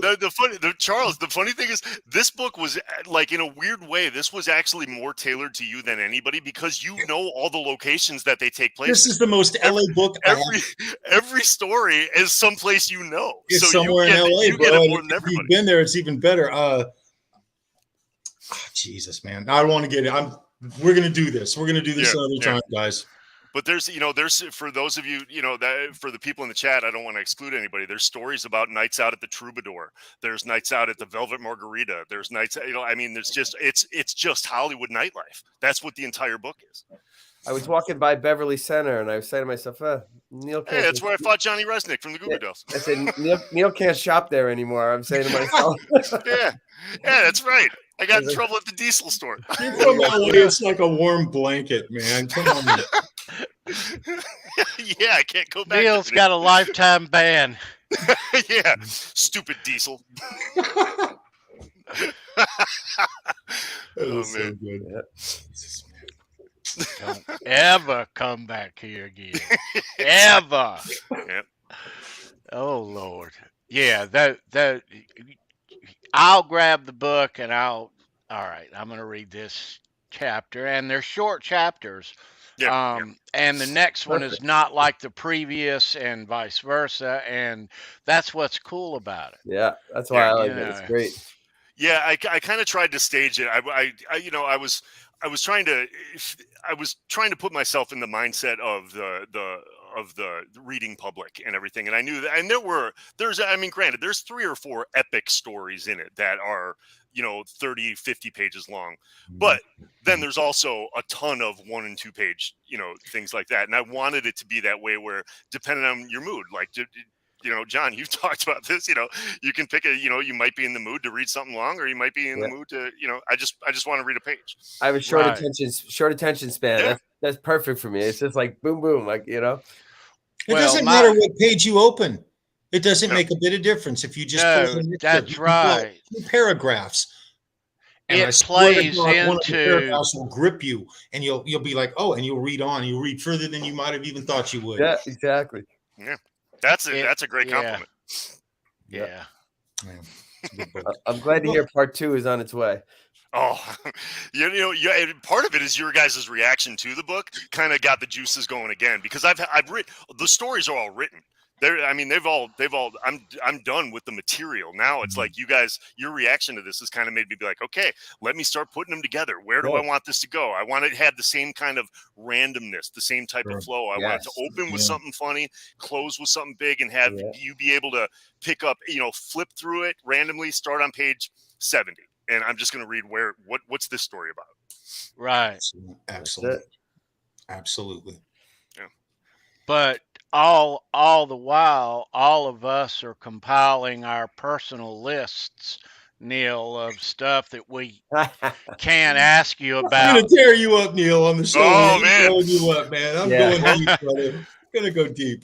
You've ruined Keanu Reeves for me for life. I can't ask Neil about this. You can't ask him about it. Hell no. Oh man, I'll ask. Yeah, you are John, the Matrix, my John's man. not going to pull any punches. We all know that. John's going to say, I got COVID. I'm going to ask whatever the hell I want. Right. the Irish Catholic, Neil. There it is. There you go. There it is. Yeah, no, we'll have a whole show on that one day, and we'll have anybody in the chat that's actually gotten the book and wants to ask questions. We'll open it up to people, and you guys can come at me with both barrels loaded. It'll be fun. It'll be fun, Neil. A lot of fun. John. Yeah, it is a good book. So those of you, if you know Neil, you'll love this book. I promise you will. Absolutely. You'll look at Neil in a different light after you read some of this. No, you. Yes, you will. Yes, you will. Not in a worse light, but in a better light.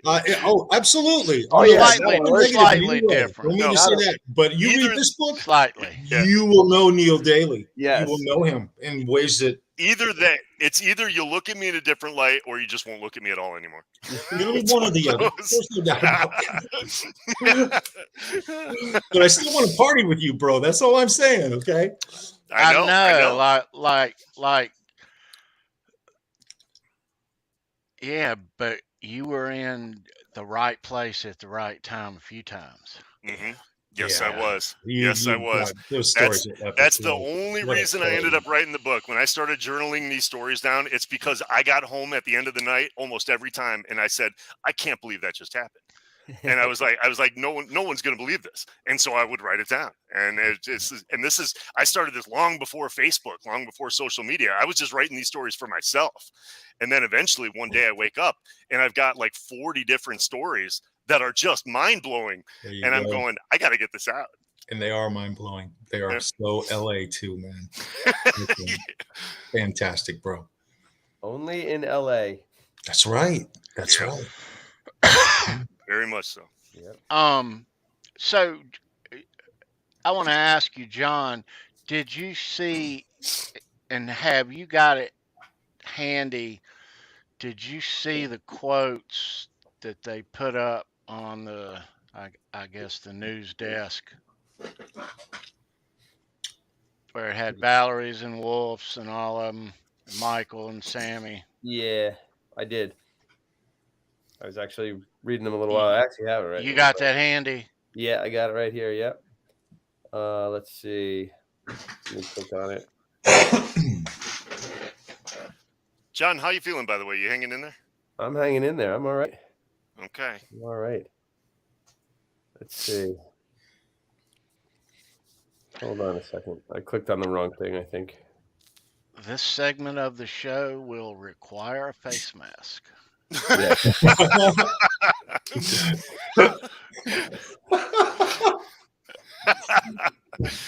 Oh man.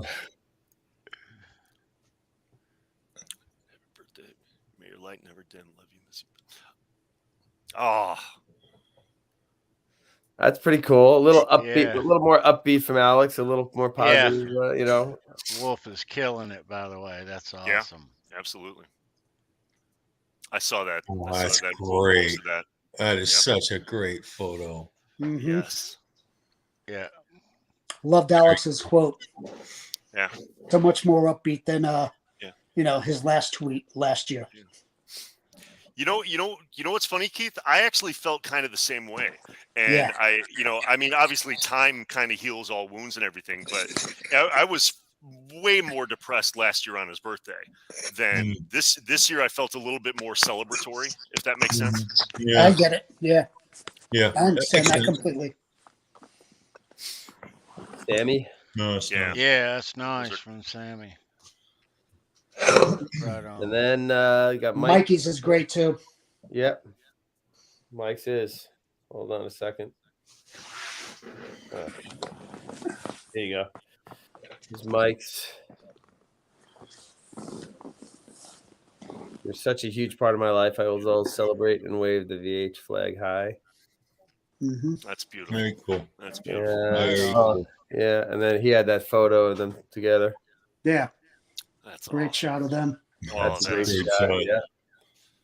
Look at that jacket Eddie's wearing. That's my favorite. That's my favorite right there, man. DVH gear. Yep. Yeah. Oh, that's cool. Yeah, I think what's really nice is, now that we're 2 years out, not just one, like John, we talked a little bit at the beginning about Valerie and with things like Michael and Sam, it seems like bygones have all kind of passed, like any, animosity is gone, any ill will that some people may have harbored and things. It seems like it's all gone now. Yeah. And it just feels like everybody's kind of, like a little more at peace with the good that they accomplished together and that type of stuff. That stuff warms my heart. Right. Mm-hmm. Yeah, which is what you kind of always hope happens when like people start to remember the negative stuff kind of goes by the wayside a little bit, and you always start to think of like the positive. You hope, I guess, not just them, anybody, who's got issues with anybody else, but But yeah, it's pretty cool. It's just a kind of bittersweet day, I guess, for people, Yeah. No, I agree. Yes, it is. It is. Yeah. But yeah. So are we doing a trivia question tonight? We are. Oh yeah. We are. And I've made it harder on purpose. So we'll see. Did. We'll see how they fare It's a good one. with that. It's a Yeah. good tough one. I'd say it's worthy. I would say it's probably the most difficult question he's asked so far. It's up there at the very top. If I you missed it don't before. get You it, guys are... we'll announce the answer at the end of the show.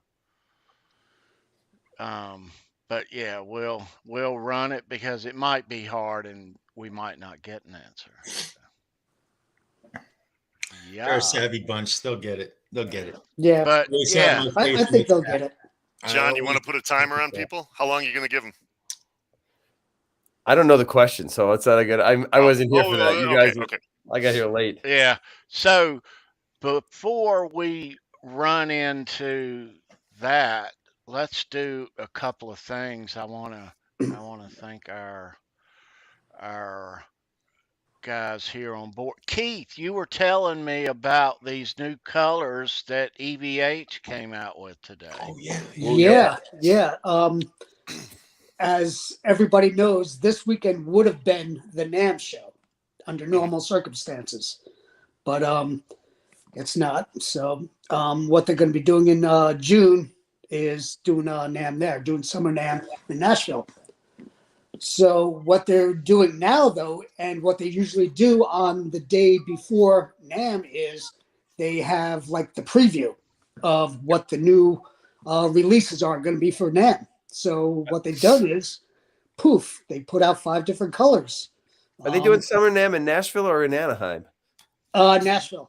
It's definitely in Nashville. Definitely Nashville, yes. All right. So what they've decided to do, though, I guess, like they did every year, is put out the releases today. So they put out a couple of colors for the 5150 series there. Mm-hmm. And then you got 3 colors for your Wolfgang. Yep. So you've got a gold glitter, which has a black hardware. You've got, I believe, what they call surf green. Mm-hmm. Then you've got purple days, which is on the forefront there, the 5150 purple one. Then you've got green slime. And then on the back right-hand corner is what you would normally see on a Gibson. They're calling it solar. So there's your sunburst there. Really nice color. I love that one. That one just jumps out at you. And the one in the photo doesn't quite do justice for what that looks like. It's similar to like a gold top Les Paul kind of thing. It's a sparkly. It looks a little tan in this photo, but it's a gold glitter. It's very glittery. Yeah, which would really be cool, reflecting light and stuff like that. Big metal flake on that. I don't recall. Okay, there shows all the headstocks and everything as well. So it'll give you a selection on everything. That's my favorite right there. Yeah, that surf green one. Cool. Wow, that jumps out. That just screams Dick Dale, doesn't it? Yeah, it does. It seems like old Strat. Like an old, Yep. that is Old so Fender classic. color. Yeah. Yep. Totally. Yeah. I'm Yeah, I really like the surprised they headstock. went with the black headstock on the gold glitter though. Yeah, I like this headstock. Yeah, that's beautiful. Nice. Yeah, it's got the cream pickups on there, and that one doesn't have the roasted maple though. That one's just got a clean maple. Yeah. John, what were you just showing us? Was that was one of the new ones? So that was that solar one, just a close up. Okay, got it. Yeah, that is so pretty. Wow, that's night and day from the picture we were looking at. Wow. Oh man. Yeah, look at them. Yep. Beautiful. That is. Is that a quilted cap I'm looking at right there? Yeah, it looks like it, doesn't it? That's beautiful. Absolutely beautiful. Doesn't have the other two.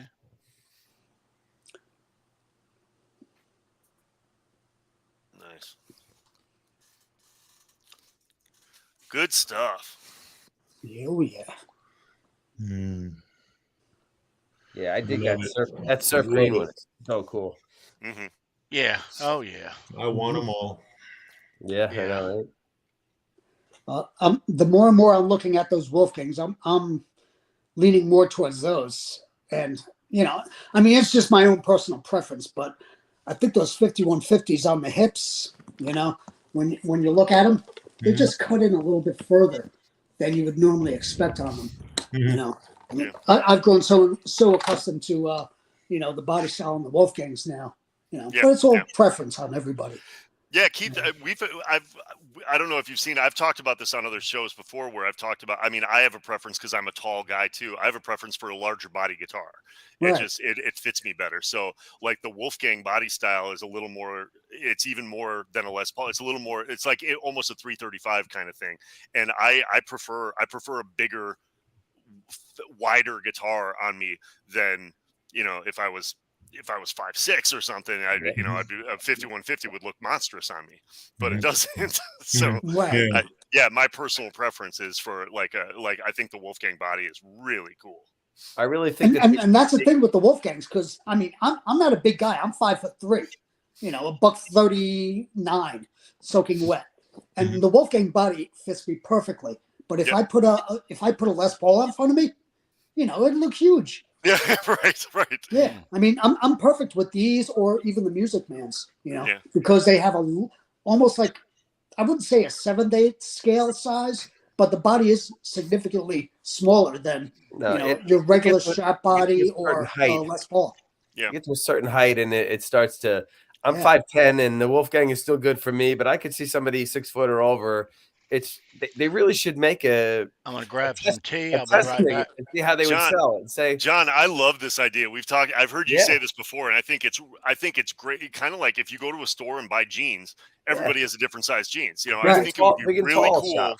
I think it would be really cool if there was enough of a market to put guitars that have different scales for the body they should size. Just test it. They should test it and make one model like a Wolfgang special, like XL. Yeah. I love that idea. I absolutely love that idea. Yeah, and just see how it goes, how it sells. I mean, I bet you they'd get a lot of interest in something like that. But absolutely. Gives a new meaning to the Wolfgang Standard and the Wolfgang Special. A lot of guitar players that are 6 foot, over 6 foot out there. You know what I mean? Yeah. Oh yeah. And these guitars, they do, a lot of them look like my friend who's like, he's a big guy, like football player, and I mean, the Ernie Ball, the Music Man, it looked like a banjo on him. It was just like, and he would even tell you that because it's so tiny. It's for me, they're kind of small too, and the scale length. It's interesting when I wear it, it feels like the headstock is closer to me, and when I look directly down, it's like I'm looking directly down onto the 12th fret instead of looking down onto the 15th fret. Charles, you're 100% right about that, because Jim DeCola said when he designed the Wolfgang that the neck is set in farther on that to the body than. Oh, okay. He did that on purpose. It's like it's set in like that. Some getting used to. It really does. You nailed it exactly what it is. And if you're a larger guy, it just makes it even smaller looking. It's really drastic. It's the difference is like 4 inches. Yeah. And in scale length, that's a massive amount. Yeah. I like a Strat, to be honest with you. That's my favorite. Just a standard Strat is sort of that's my baseline. No. And I got this Strat from Neil a couple of months ago, man. And I got to tell you what, it's I'm not playing my Les Pauls like I should, man. It's a real problem. You know, I don't know. I need to see somebody about it or just let it go. I don't know, one or the other. But You did too good, Neil. anyway. Yeah. No, Let but me ask you a technical question, just out of curiosity. Sure. Yeah. Do they make an oversized Strat body? Do they? I mean, I know I can get one. I realize I can have anything made. I could have a custom guy build it. I could have you probably. But do they just make like a blank that you could buy that's maybe slightly oversized? I don't think they sell one commercially like that. I can have any of my suppliers, make one to a spec that I want. And what I would probably do is, because I'll bet you there's a template for what the Walker Strat body was, which was what Eddie used for the Kramer ad guitar, the Kramer ad Frankie. That wasn't a traditional Kramer body, and it wasn't a Strat body. No, and isn't it kind of oversized slightly? Yeah, it's bigger. Okay, it's bigger. It's got bigger horns coming around the end. Yes. And that would probably be what you would kind of look for. It looks like a Strat. I mean, dimension-wise, it looks like a Strat. It's just a little bit bigger. And that would be probably what I would suggest in that scenario.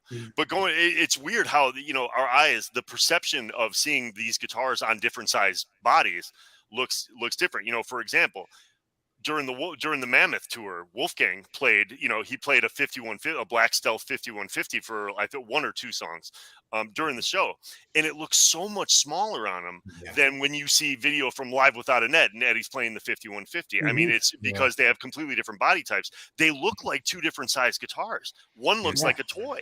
Yeah. And that's the weird thing. Today, I was at a music store. I went to go pick up some stuff, and on display they had a Frankenstein, a shark, and from last year an amber maple top Wolfgang. And I was shocked at how small the body was on the shark. Yeah. Well, okay. No, it's funny that you mentioned that, because the shark is almost the exact same body. I remember the first time I saw, because I was a big Def Leppard fan too, and during the Pyromania tour, Phil Collins' guitar, the black Destroyer, the Ibanez Destroyer, and the way that looked on him, I thought it was just a monstrous guitar. And then the first time I saw it in person and picked it up, and I looked at it and I was like, no. That's not going to work for me. It felt frail. It felt thin and breakable and fragile. I was like, that's not what I expected. But he's also, he at the time he was a much, much smaller guy than me. So, but it kind of broke my heart. It's the same thing as the shark. I was like, that's it. Really? Yeah. Oh, I mean, I have that Washburn N4, the Nuno one, and I love the guitar, but I'm only 5'10", and it just seems even small on me. And that one, I noticed it on that one. He's a little guy. It's a tiny guitar. It really is. And I love my Gretsch. You know what I mean? I like the big body Gretsch. You know what I mean? I think they really should do stuff like that. Make bigger bodies. I love that idea. That idea. And Charles, Wolfgang really looks comfortable with the S335s. We've got three people interested in that. So. Yeah, really no, I agree. It feels like I feel less body conscious, I guess, if that makes sense, when I've been on stage. And not that I'm, not that I spend a whole lot of time when I've played on stage. I'm usually not thinking about how I look. I'm usually concentrating on what's the next line. But it's comfort. It's about comfort. It's more comfortable. It just looks more natural, Yeah. That's because you look good. Occupying more, but a bigger body guitar occupying more space. It feels. It just. I like it too. I think we all kind of agree. Average height of like a male in America is like 5'9". I think that's the average height, and I think that they build guitars for the average height guy, basically. You know what I mean? But there is a. You know what? And no offense to that, but people are getting bigger. You know what I mean? Think about it. Oh, you look at high school kids now. You see that they're all like giant. All these kids. You know what I mean? It's like, I don't know if it's what it is. If it's the hormones in the milk or what. I don't know what it is. But boys and girls are just bigger. People are taller. You know what's really funny? Really quick, the last thing I'm going to say about this, and then we can get back on topic. I remember, and this is the difference. When Lollapalooza '94, I think I was seeing Lollapalooza '94, and Green Day was on the bill, and the Smashing Pumpkins were on the bill. The lead singer of Green Day, Billy Joe Armstrong, is like 5'7", playing a regular Strat. And then the next set, Billy Corgan comes out, and he's 6'4", something like that, and he's playing a Strat. And they looked it blew, like you would never think it's the same guitar. You would never, talking about scale. One of them looked like, on Billy Corgan, a Strat looked like it was like a 3/4 scale guitar. That's what it looked like. Wolfgang's do look like that. Mine does. And you see pictures from the Wolfgang tour of him playing one. Yeah. My goodness, it looks like a 335 looks normal on him. It looks, yes, 335 looks great on him. Right. Not only does he like the sound, but I think he feels comfortable with that 335. You know. Yeah. So, with the Wolfgang, it looks like he's playing a little guitar. Yeah. It does. It does. You're exactly right. Spot on. Yeah. So Neil, my question, I love my Frankie. Charles loves his. Have you ever built a shark? Ooh. And would it? Have you? No, I haven't. And it's only because I've wanted to, but I need somebody to be interested in one. And that's the thing. You know, I don't have just, unlimited funds where I can just start building anything I want as test subjects and stuff. I've had my suppliers have hit me up and said, "Hey, I've got a extra shark body that, no one wants, I can get this to you." And I've tried to pitch it to a couple people that. What do you mean a shark body? It already cut? Already cut, yeah. Like guys like Chris Locke and there's another guy that I use through eBay that has CNC machines, and they build a bunch of these bodies and put them out there for sale. Not just, not everything is pre-ordered. Sometimes they have enough of a demand to build like a run of them. Yeah. And so there was I want to say it was either basswood or poplar, but it was pre-routed. Everything was pre-routed. The front, the pickup down the front arm, the pickups, everything, the teeth in the back, and it was ready to be painted and assembled and had the stuff. And I reached out to a couple people that were interested, and I said, "Hey, would you be interested in this? I can get a good deal on this. This will be the cost and everything." And at that time, I had no takers, so I just said, "Well, I'm not going to spend my own money on it." But I've wanted to do the shark, and I love the fact that it's striped up the back of the neck and it's all painted. That I think that is so cool, and it's one that I've wanted to do. Yeah. Tony. Yeah. I might have to make a phone call to you. Yeah. Well, and the other thing, I think the weird thing about the shark, though, too, with a few of the people that the people that were maybe interested in everything was, the common denominator in a lot of these people, everybody now wants a Floyd Rose on it, like all these. So you run the risk of some people want like a pure replica, which is exactly as it was at the time. And then some people want the guitar to look like that, but they want to be playable for all the songs that they want to play. And that type of thing. So, some of these people were asking me like, "Can you put a Floyd on it?" I'm like, "Of course I can. Absolutely." And then they would talk themselves out of it and say, "Oh, no, I think I should probably do it just the way Eddie did it." And I'm sitting there going, "Whatever you want, either way, I don't care. It's not my guitar, it's yours." And then that was like an inner battle that I could hear these people saying, constantly coming to me, "Would it look weird if I put a Floyd on it?" And I'm sitting there going, "Hey, no, it's not going to look. It's going to look like your guitar. Are you, play what you want. If you want a Floyd Rose on your guitar, then get one on it." If Eddie had the tools back then, if the Floyd Rose existed in '78, there'd have been a Floyd on that thing in half a minute. He would have put it on. Exactly. Absolutely. He was limited by what was available at the time, technology wise. So there's no shame in that. But again, like I said, then you got to battle with the purists that will come at you and be like, "You can't do that. No way, you can't put a Floyd on that." And then then we're talking two different games, because I'll build whatever my customer wants. It has nothing to do with what I think they should or shouldn't. Hey, Sean Zimmerman's in the chat. It's good to see you, Sean. Hey, Sean. Hey, Tony. Sure.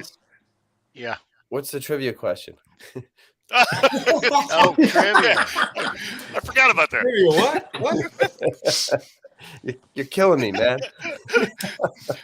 I have COVID. Give me a break. Yeah. Really good question, too, guys. Did we get lost along the way again? Yeah. All right. I'm fading here. Yeah. All right. So Let's do trivia, and then we'll do our fashion picks for Eddie's. We'll do like our favorite fashion picks for Eddie, and then we'll let John off the hook. we'll go around the horn, Yeah. and we'll pick our favorite. Are we doing top three or top three or just favorite? We'll do our favorite and Right. honorable mention, if you please. I'm doing top three. I'm doing Top top three and three's bottom fine. three. I'm doing bottom three too. So we're doing just Eddie, though, right? It's We his can do whatever. birthday. Yeah, let's just do Eddie for his birthday. All right. Okay. Right on. There's All right. too many Dave outfits to mention. So I know. Multiple changes. Yeah. In '84. Yeah, Dave wore 1, 2, 3, 4 pair of pants In one show. every night. Yeah. In order. I'm sure about the same order. So Van Halen trivia. You kids are gonna get this. They're not. Not the easiest. Yeah, they will. They're not. I have faith in my fans. I know one or two of you out there who will get it. They're a savvy bunch. They got. I'm trying to stump them, Keith. I know, but they'll get it within 5 minutes. Trust me. John's gonna fall asleep before you post the question. Keel over. All right, John, this is for you. Van Halen trivia Good luck, guys. on Eddie's birthday. Good luck, January everyone. 26th.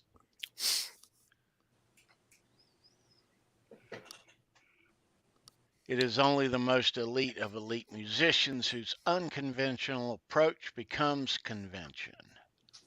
Who said that? Whose quote is that?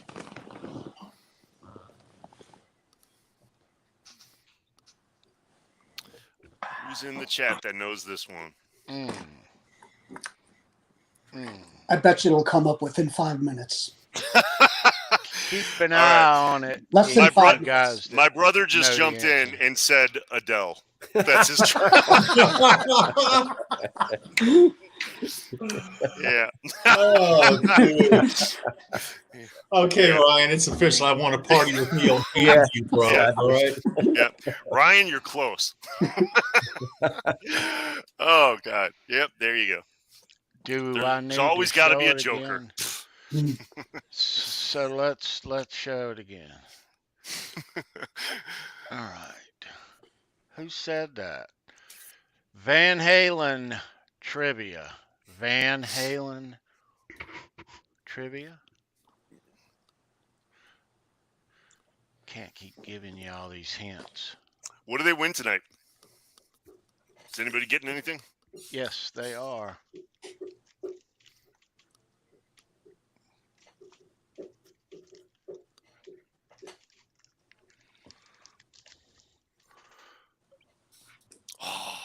$1 million. I'll be generous. $1,000,000. I'll be generous tonight, and I'll give them. I'll Whoa. give you $2 million. Wow. Wait, 2 million check the chat, guys. Van Check the Halen chat. bucks. Nice. One for you and one for your neighbor, who you're going to get to subscribe and come back here next Wednesday and hang out with us. We've got. Let's see who got.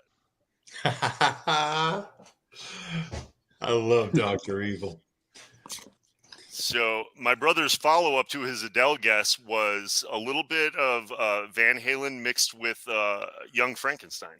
He said Victor von Frankenstrat.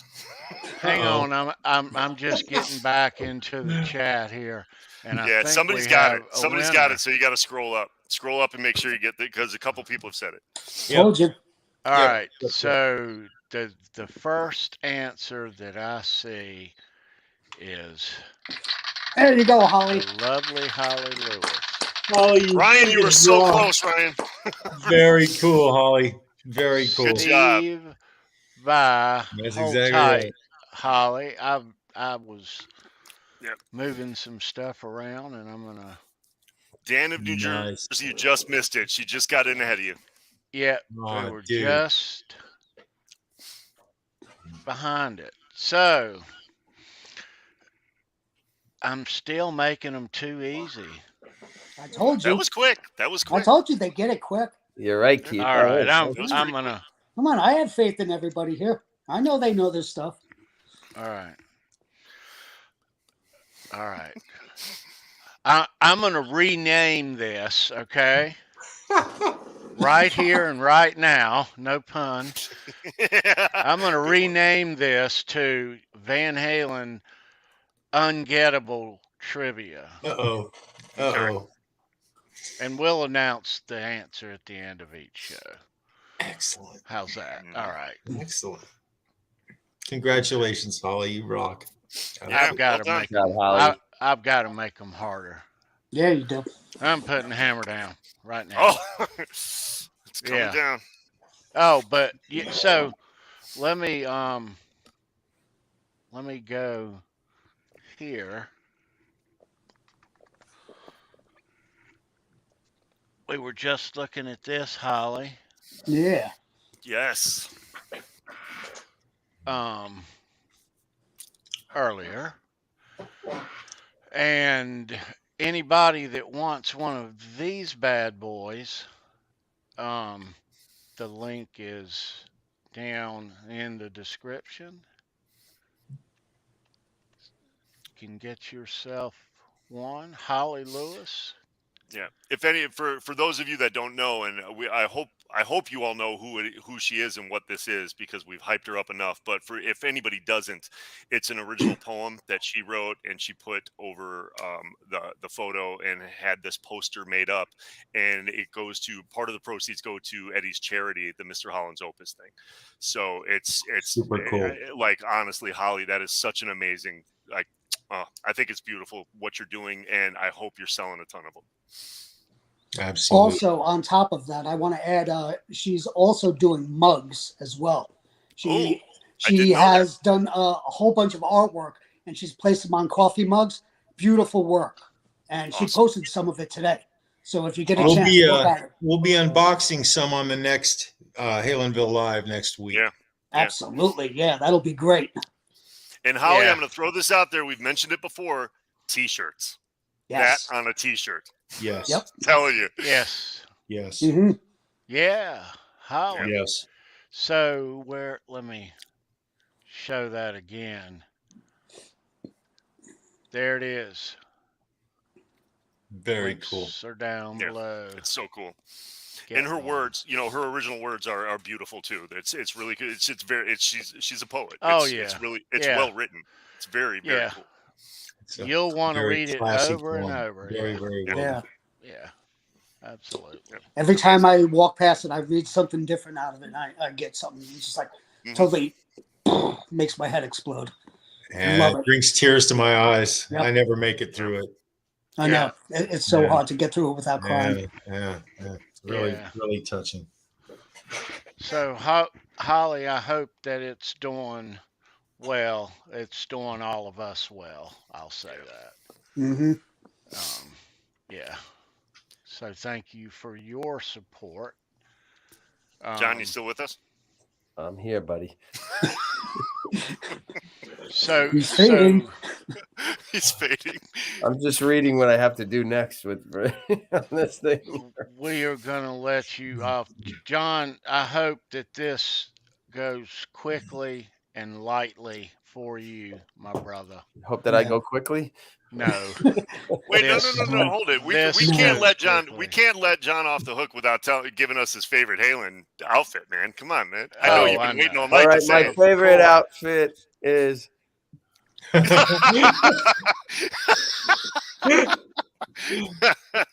Oh, he's a comedian. Oh God. Oh. I guess he likes the gray sweats. Yeah, that's it. That's his outfit. There you go. Gray Nice. sweat. Or as We were my talking kids about say, earlier. a grout fit. Yeah, there you go. Grout fit. The Nice. crowd Nice. fit. Nice. That's great, man. I don't want to go first. Okay. Hey, my favorite, I'll go first. My favorite outfit Eddie wore is that jacket, the striped tiger jacket, shirtless, with a torn up pair of jeans that didn't last very long, and Yep. dirty tennis shoes. I like So that one tennis right shoes there. dirty more than I did when they were clean. I actually saw him wear Yeah. that, and I saw him with clean tennis shoes. Yeah, priceless. Priceless, you guys. Yeah. The only time, hold that up again, Keith. The only time I met Eddie in my life, he was wearing both that jacket and those pants, just like the jump. Yeah, it was surreal. Yeah, excellent, man. Yep. But may or may not be my favorite. Who's next? Neil? I'll go. I'm gonna. You know me, and I'm gonna add some other ones into the mix. Though. I'm gonna go really quickly. First of all, I want to give a shout out to my most unfavorite, if that's a word. My least favorite Van Halen outfit ever was, I think it was during the Monsters of Rock tour, but he showed up for a couple shows in Jam's 3/4 length shorts, all patterned out. They were like surf shorts with the white wife beater tank top, but they were over the knee shorts. Yeah. Like board He wore shorts, those at but- the Dallas That's one show. of my worst too. Oh, I that. hated what you're that talking so about. much. Yeah. I hated that. Yeah, They the wouldn't have jams. even been. They wouldn't have even been that bad if they were just full length pants, but they weren't. They were cut off below the knee, and it drove me nuts. I was like, "What are you doing, dude? Come on, man! I You're agree. Eddie Van Halen." I agree with you. That was one Okay. of the examples, though, where he could get away with wearing that. Well, I don't know if he No, got he away with that didn't. one. That looked like I don't know if he got away with that one. Even Yeah. for Eddie. Yeah, Kurt can't Snyder believe could they get said away that. with that. Not Eddie. He's got his Um, pink ones already. Yeah, right. Okay, so really quickly, I agree with Charles. I think that's not my favorite, but you can't have any list without putting that yellow tiger stripe jacket on it, because most of the world was introduced to Van Halen through Jump, the video, and he played that. Although he had a little white scarf underneath it too, but that look was, if there was going to be an Eddie Van Halen action figure, that's the look that you would have it be. It's that iconic look. I will go slightly, same era, same tour, but my favorite would be sans the jacket, but the dice shirt and the red bandana. That would be my ultimate iconic Van Halen look. Nice. Even my brother, Full if he's still in the ensemble. chat, I don't know if Ryan's still in the chat, but he got me that shirt, and I've worn that, before. You guys have seen that, and even he The showed up. I dice forgot what the shirt. show was, but Eddie played with Michael Jackson. He played "Beat It" live, and he was wearing that outfit at an awards show, or something. I don't remember what the show was, but that would be it. Excellent. So, yeah. The Excellent. Funko Pop look. Oh, by the way, Yeah, it Yeah. is absolutely. Yeah. I totally forgot. That's it. Yeah, those were pushed off till That was May or at the June, the right? Dallas show that he wore that I with think Michael Jackson. Those Funko Pop things were pushed back till May or June. I heard now. June. Till June. Oh, I really? noticed this morning as well. Yeah, Actually, Huh. yesterday. Bummer. Yeah. hey guys, I just noticed Sandra's gonna head out for the evening. We love you, Sandra. You See be you good. later. Love you, Sandra. Yep. Sandra. Yep. Thinking about you, Sandra. Okay, I guess it's my turn, huh? Yep. It's on you. I'm torn actually, because the greatest day of my life, Van Halen was when I met him on the '84 tour after the show. But he wasn't wearing like tiger skin. He was wearing the dice shirt when I met him in January. Oh God. It's Yeah, I funny know. how, He was just how wearing a all of pair of us have jeans that and a same bandana. show in that Bandana. same era. Yeah. Yeah, cool. I think that's a trip, man. We didn't talk about this shit before No. this. And- This is kind of ironic. Yeah, 2 days from today, it'll be 38 years to the day that I met him after the concert Whoa. at the condo in the bar down below. That is so We cool. shot pool. Awesome. Cool. It's That like- is Oh my so cool. God.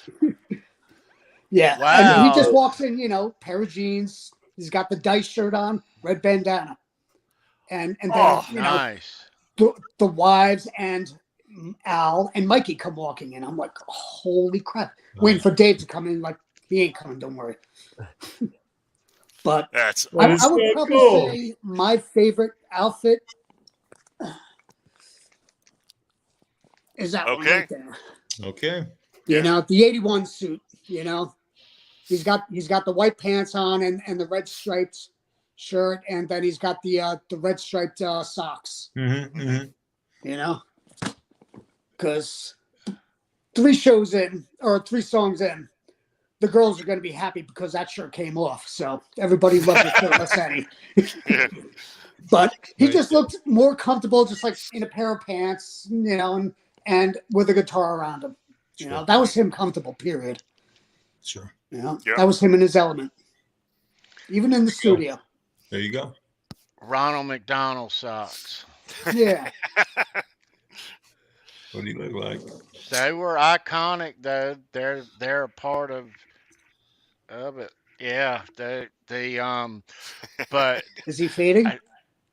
John. I'm gonna.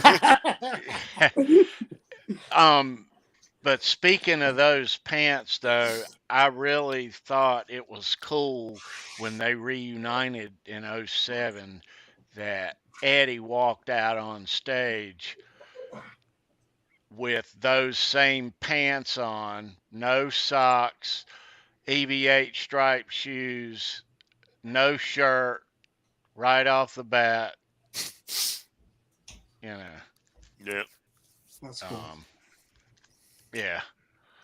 But yeah, but like Keith, it ought to be it's no secret. 1984 was a masterpiece. Yep. And probably up to that point, the greatest live show. Yeah. So it ought to be my favorite, meeting Eddie early in the tour. And I didn't get to meet the whole band, but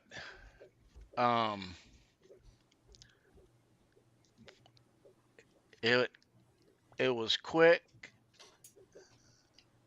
It was about a minute.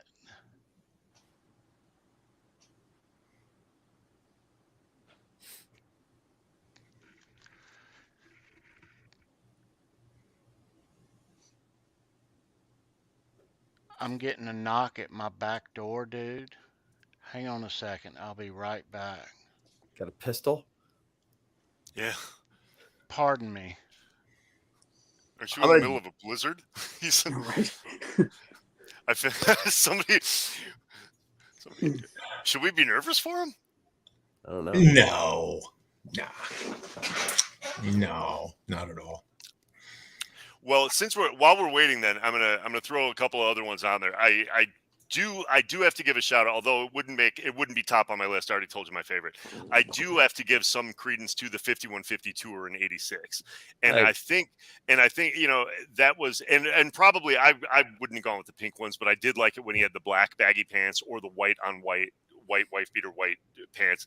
But something about that look, because that's a look I could recreate. I never did the pants with the patches and stuff like that, or Right. I couldn't get away with wearing a zebra striped jacket anywhere. Right. But I was doing, I was going to Chess King, and I was going to Yeah. the store called Maurice's, and there were a couple stores that had, though you could get those Z Cavaricis and Union Yeah. Bay and Zubaz pants. And you could wear that stuff to school, and I got the same white Reeboks, the same I was white going to Reeboks. say the white Yeah. Reeboks. I had the exact We same all had ones. those. Yeah. Yeah. We all had Reeboks with the strap. Yeah. Yeah, that was so that was a fun look that I could recreate. So there has to be some I dug that look too. And then I will just admit, John, I didn't even think about the work shirt look until you brought it up tonight. And now that's top 3. That is totally top 3. And I totally blanked on that one. So I'm glad you brought that up, because man, that was a good tour look. It was. That was always Ripped the up thing jeans, for me work too, shirt, and on top of that, we didn't even have to go to Chess King to get that shirt. Exactly. We bought it that night. That's why. And we all had torn up jeans. That's why the Van Halen store needs to recreate those shirts or do something like that for people who never. I still have mine. I cut the sleeves off of it and stuff like that. I have it. It's in the closet, but I mean. They got to recreate that shirt. He was even doing the ripped up jeans better on that tour, though, because earlier, remember with the For Unlawful Carnal Knowledge tour, he was cuffing them pretty high so you could show the high tops underneath. And I wasn't crazy about that. And then the shirts were just way too baggy. Yeah. But by the time we got around to that work shirt look and the ripped up jeans, and they fit him well, they weren't over baggy. They were, everything just fit well. I was like, oh, that's a good look. That's a good look, man. I agree. Yeah. You cut yours off, John. I didn't cut mine off. I shouldn't have, but I did. Yeah. I cut mine too. Yep. Yeah. No. I think I cut the collar off of mine too, as well. on one of them. I cut my sleeves off a flannel once after I saw Bruce Springsteen.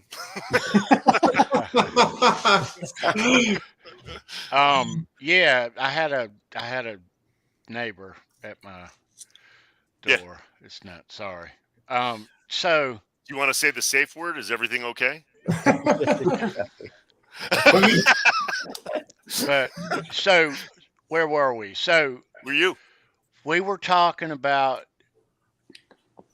So 84 should be my favorite, considering everything. The greatest. I've met Eddie and etc. But it's not. I really think that as crazy and as goofy as they dressed in the classic lineup, Eddie and Alex and Michael coming out prison outfits and army outfits. Come on, dude. I mean, it was cool and they rocked it, of course. But when Sammy joined the band, Eddie started to dress really cool. And so 86 through 88, up until you saw those high tops you were talking about, Neil, that's my favorite. Mm-hmm. Right there. The ultra high tops. Eddie with the baggy pants and the wife beater and the bandana or no bandana or whatever, etc. And but that was a good look. Right there. That was a good look. Yeah, of course. That's He I'll learned. probably have to give an honorable mention though to that white and red tiger striped overalls from the 81 tour or the 82 tour. 82. Yeah, that would probably be my second place one. Yeah, those are great, man. Yeah. Those are great. I'm surprised nobody's mentioned the Hot for Teacher orange tuxedos. They should have toured. They should have toured in those tuxes. Oh God, that would have been hysterical. Yikes. John, it's on you now. All right, so I'm gonna go 4, 3, 2, 1. Number 4 is the balance tour, the work shirt. We just discussed that. I think that's just a killer classic look. Anybody, we could still wear that today. Any of us could wear that, just a work shirt like that, and a pair of jeans with holes in it. That's just cool. Yes. Number 3 would be the 5150 tour with the baggy pants and the wife beater. I just thought that was awesome. That was a cool one. Number 2 would be this diver down overalls, those ones right there. Nice. That is pretty cool. That is pretty cool. That would be my number 2. And then my number 1 is, drum roll, please. Drum roll, please. No. Christmas Vacation. There you go. There it is. There it is. There you go. Dude, all of these are superhero outfits to us. You know what I mean? When you think about it, right? Oh, totally. Like Neil, you said the action figure. It's just like when people think that, and you nailed it. the introduction to a lot of people, the general population of the planet, was when they hit that public conscious level in 1984 when the Jump video hit, and that was what he was wearing. And then any you show that kind of yellow zebra or whatever, you know, everybody says Eddie Van Halen. Guys, it really kind of emulates the Don Johnson Miami Vice vibe. You think about it, he did it before Don Johnson did. Yes, and he did. Yeah, he sure shit did. Well, carrying it forward, the 5150 tour, some of those baggy parachute pants, he was all doing pastel colors and like the Easter egg colors that Don Johnson would end up wearing later, you know, like pink pants, light blue pants with white jacket, you know, that was straight out of Miami. That's right. Yeah. The blue shark skin pants. Yeah, remember those? But that was like a superhero costume. That's like an S, with the S on the chest. That's those outfits. You know what I mean? Yeah. All of them are. Exactly. I remember when Kiss used to come out with different outfits every tour. You know what I mean? They'd change their outfits there like that. It was kind of cool, I guess. But no, that was really cool. Like Van Halen was good at they were very theatrical in the fact that, when I think of, when I think of bands nowadays, guys just roll over and out of bed, put jeans and a t-shirt on and then go play. And Van Halen was theatrical. They treated their outfits like costumes and not just whatever he was wearing. In case in point, the whole 84 tour, Eddie wore the exact same thing every single night, that entire tour. And that kind of shows you that it was well thought out. Right. Even if there were costume changes, and Dave had 4 of them during the 84 tour. You know what? But it was strategic and it was thought out ahead of time. Right. They were like the Beatles in a way, and not every band, everybody knows every member's name, but everybody knew Eddie, Alex, Dave, and Mike. You know what I mean? That's or Sammy. You could throw him in there too. But just like John Paul, George Ringo, Gene, Ace, Paul, and Peter. It's like certain bands. That they're almost become like cartoons, and Van Halen is on that level. It's like they're like cartoon characters almost. Exactly. They're real. You know what I mean? But so that's it. Very cool, guys. Yeah, so that is. But so let me ask you a question. Do we have a consensus here? Which one was did anybody pick majority pick any particular outfit, or do we all? Yeah, I think the 84 with the coat and the patch pants was the most popular. It's the most popular. So yeah. I don't know anybody in the Nobody chat. picked the Pretty Woman gunslinger outfit. Yeah, right. Yeah. Anybody in the chat agree? Well, that outfit is funny. Tiger Blazer. And I mean, there were certain I was Eddie Van Halen for Halloween last year, and I showed you guys some of the pictures. But it's one of those things. If you're choosing like an iconic look, I mean, there's 100 ways I could have been Eddie Van Halen and just strapped the guitar around, and everybody would know who I am. But when you're choosing the outfit, it's kind of like you're choosing more often than not. Everybody's going to recognize the patched pants, and that that's just that's what a you go shot of that handy, Neil. Let's see. I will for our viewing pleasure. Let me for see. Our blackmailing pleasure. I do, as a matter of fact. Let's see. So I've got. Wow, you're here. Oh, you got it. I've got this picture first. Let me show you this picture. Let's see if you can get the color. Yeah, I don't. Yeah, it's my fault that the colors. I'm not. Yeah, with the No Bozo shirt. Yeah, I wish the color was corrected. I don't know why it's looking like that. But then, it's the No Bozo shirt, and then I did the exact same look. Mm-hmm. Oh, that's not you in the first one. No. Yeah. Let's see. Yeah, I apologize for my phone. Maybe if I turn it to the side, you guys can get it a little better. That's a little better. Trying to get the color to turn it. But that's the photo from Eddie that I did, and then that's me with the No Bozo shirt, the jean jacket, pick in the mouth, and then that. And then as an alternate, I also did the dice shirt and the patch jeans, if you can look and see. Nice. Nice. So That's crazy, bro. But you know, I'm just using that to case in point that that was you know, if I'm going to go with the most iconic version of Eddie Van Halen that everybody's going to know, and it's that era. It would have been, and if I had the yellow jacket, I would have worn it. That would have been the costume, and that's, you know, John, like you said, it's cartoonish. It's like an action figure. It's like that's the one that most people are going to go to. Yeah, because I feel like bands when they're coming up, they have their own core group of fans. But then it starts to get bigger and bigger, and not every band gets above that, out of that realm. They have their core group of fans, but then some bands just when they explode, they become in the mainstream public conscious of everybody. Where somebody's 55-year-old dad knows who they are, their mom knows. You know what I mean? It's just like when they're at that, and Van Halen hit that level at 1984. They just exploded into like everybody, no matter what age. Grandma knew who they were. Everybody knew who they were, and that's the point where that outfit was, you know. There you go, tea cake. Yep. Nice. Oh yeah. Nice. Ticketron. Remember Ticketron? Oh yeah. Oh God. I remember standing in line outside in the rain for those things. Yeah. Yeah, it used to be they looked like this. Yep. Yeah. And then 83 here is when they started. I know up in New York near you, John, they have been doing this a number of years before, but this didn't show up here until 83. Yeah. I had a piece somewhere. I probably still have a piece of my Diver Down stub, and it was one of those Ticketron stubs.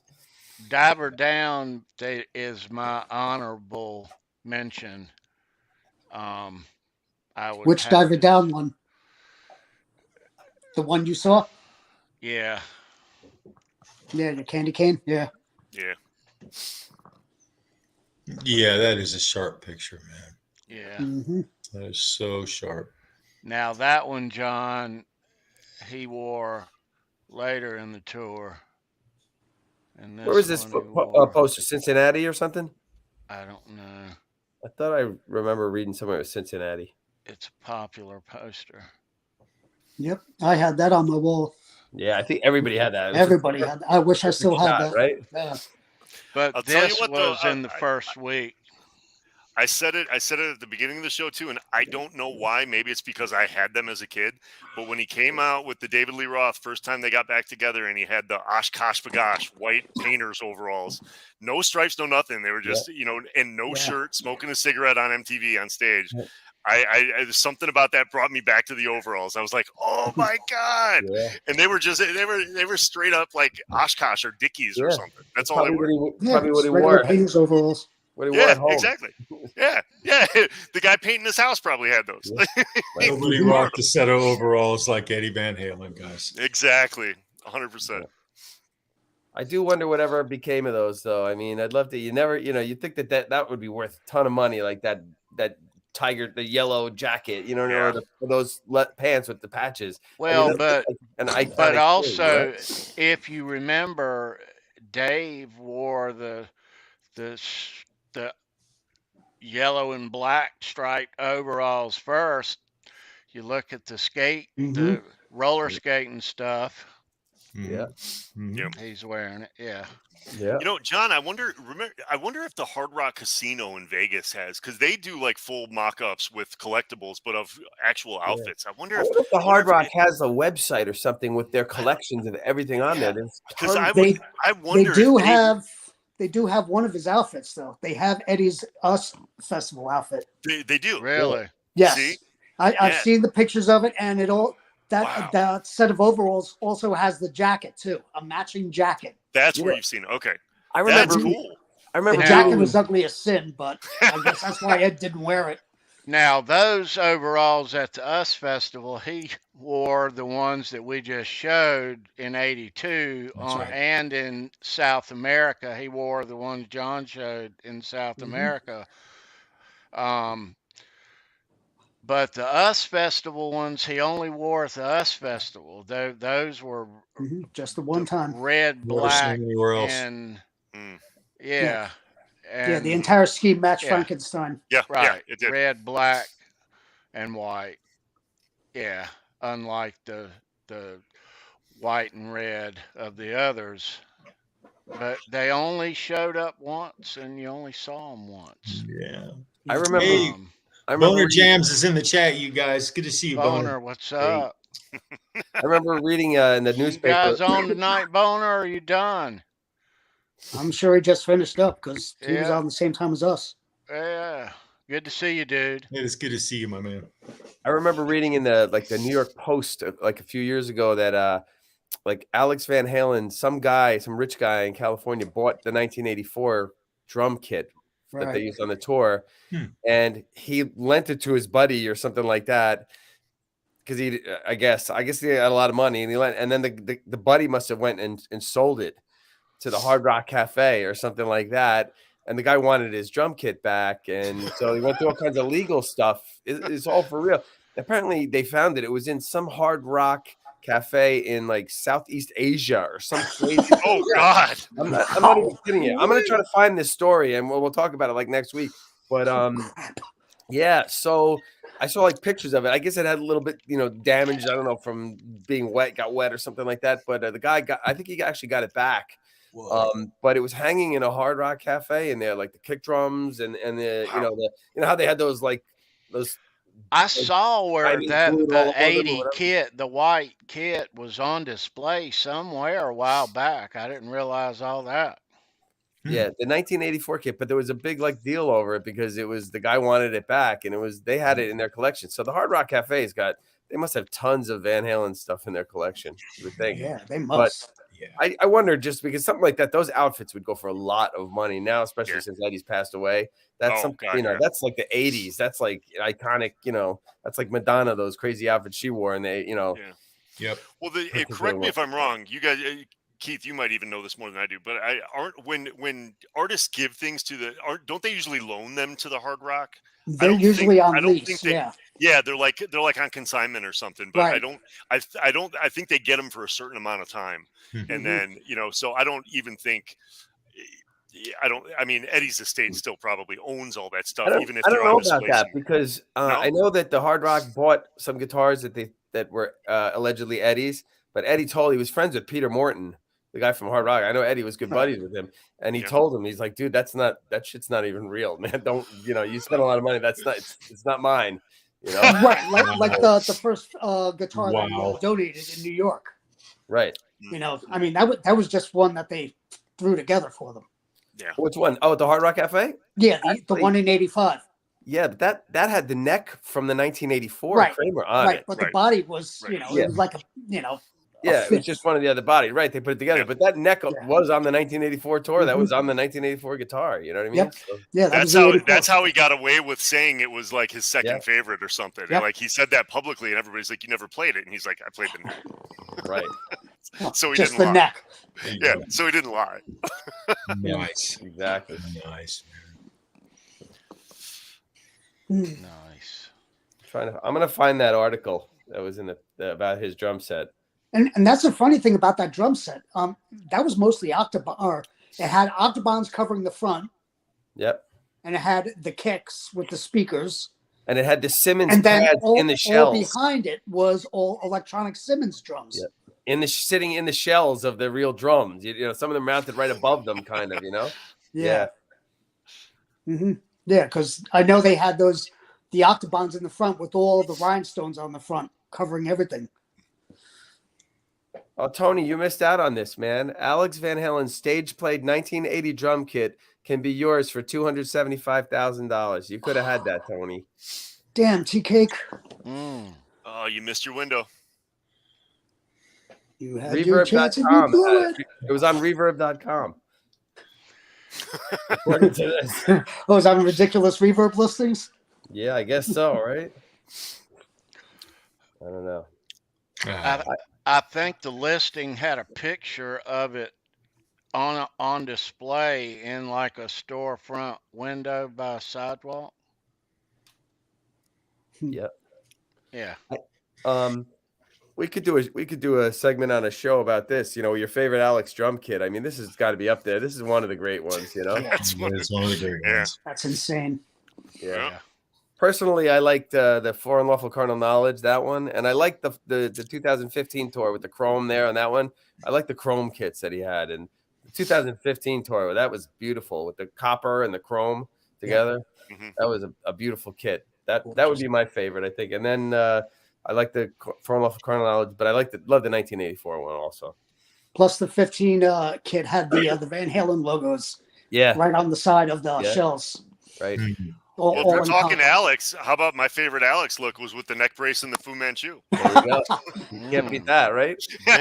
Dude. The The ambulance greatest tour. Alex was with the big huge drum kit with the 8 kicks and the stuff all around him, almost like Neil Oh, Peart. the 88 kit. Yeah. Yeah. Where he made the That's donut. my favorite. Yeah. Right. Yeah. Yeah, it took 3 kits and put them all together. He scaled it down a little after that, but yeah, right. That Because was the biggest. On didn't he only have one kick on the From Off of Chronology tour? The double on the pedal, 91 right? tour, yeah, he only had the single kick. Yeah, right. It was the chrome Ludwig one right there. Yeah, right? it had the 2 headers coming out either side. Right.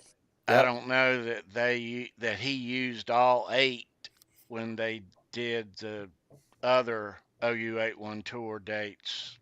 They did them North America, Japan, He Europe. used it in the Monsters because the entire kit rotated. Yeah, it the was 3 kits in Monsters. one. That's right. But they still had that same riser. It. They still had that riser did, that came out of right. on the in the garden and all that. They still had it. I remember that night, and I'm pretty sure it still turned and everything too. Yeah, they had it because it was an acoustic kit, a Ludwig acoustic. Then it was the Simmons kit, and then it was the third kit was the North kit. North kit, yeah, with the shells that would bend out. Yeah, the tubes, right? Yep. Yeah. We had a kit like that in my drum store where I grew up in Nyack, and I would sit there and stare at the thing all day long on the summertime. I bet. Drool at the window. We did a trivia question about, and I had something loaded in here. I had a shot of his kit from '88, and I don't think I have it in here. Remember the 2007 tour? They had the refrigerator in one of the kick drums. Yeah, on the far right kick drum. Yeah. They opened the door and they had like water bottles and Gatorades in the head. It opened up. It was a refrigerator. It was cool. The 2015 kit had a Heineken NA tap on it. Oh, I didn't know that. Really? Yeah. That's awesome. Hey guys, I gotta bounce. It's about time. I gotta let the doggies out there starting to give me that look and scratch. Neil, I love you, brother. You be good, bro. Neil, love you guys. John, feel good. Obviously, Yes, all jokes aside, praying for you and your wife and everything. Yeah.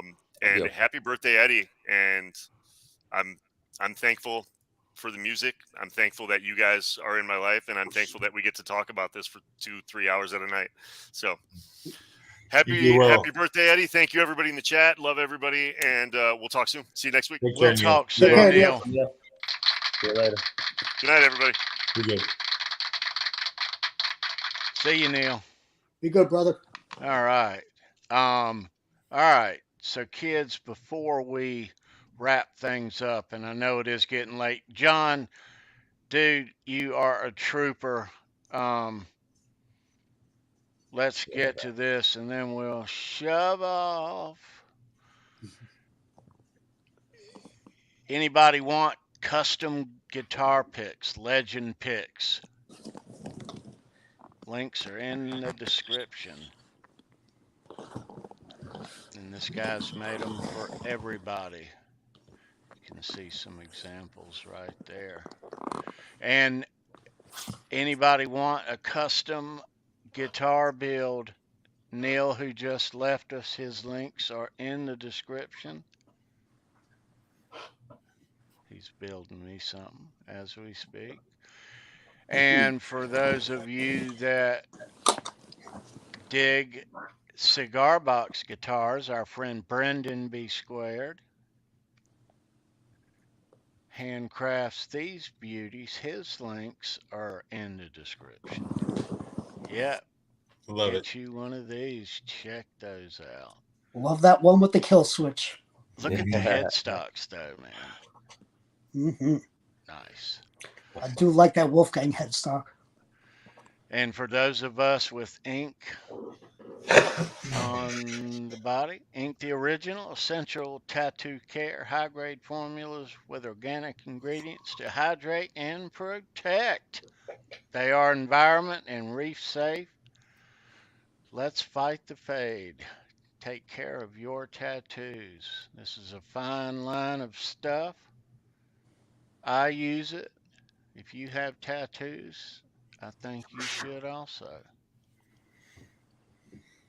Um, yeah, it keeps my stuff nice and Looking bright. good, Tony. Looking good, Yeah. bro. Yeah, man. Fighting Um, that fade. yeah, absolutely. So, kids, we will see you right back here next week. I have heard from our friend Phoenix Vanderweeden, and she will be joining us soon, possibly this coming Wednesday. I'm not sure.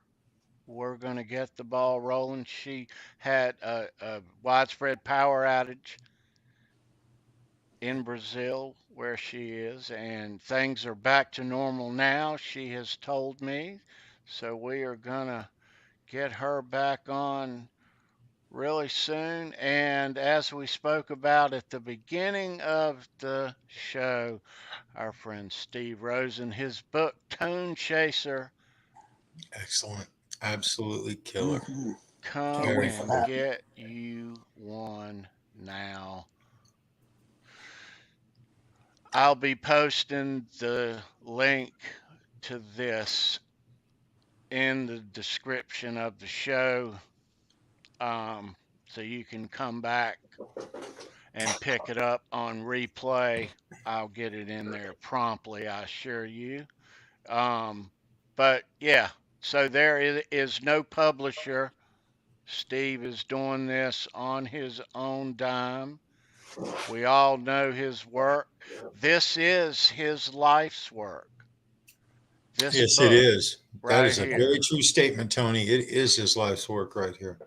So, and he's saying 400 or 500 pages, hardcover. Um, yeah. So, Worth every Hey, penny.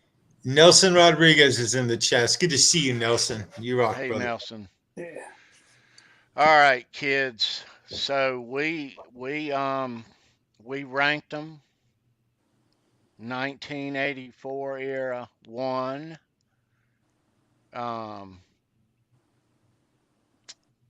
wasn't my vote, but nevertheless, it was the popular Eddie with the coat and the patch pants was the winner. Yeah. Um, but I'm sure that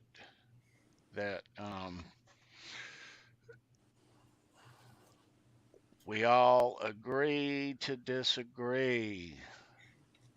Hey, Christopher. I got you covered, brother. I got you. All right. One more thing. Have I got it loaded in? Oh, yeah, I do. So this weekend, if it will ever get here, It'll get here. on Show Me Your Pick on Saturday, we're going to walk down a road with our friend Mr. Charles Green Nice. and talk about a friend of his.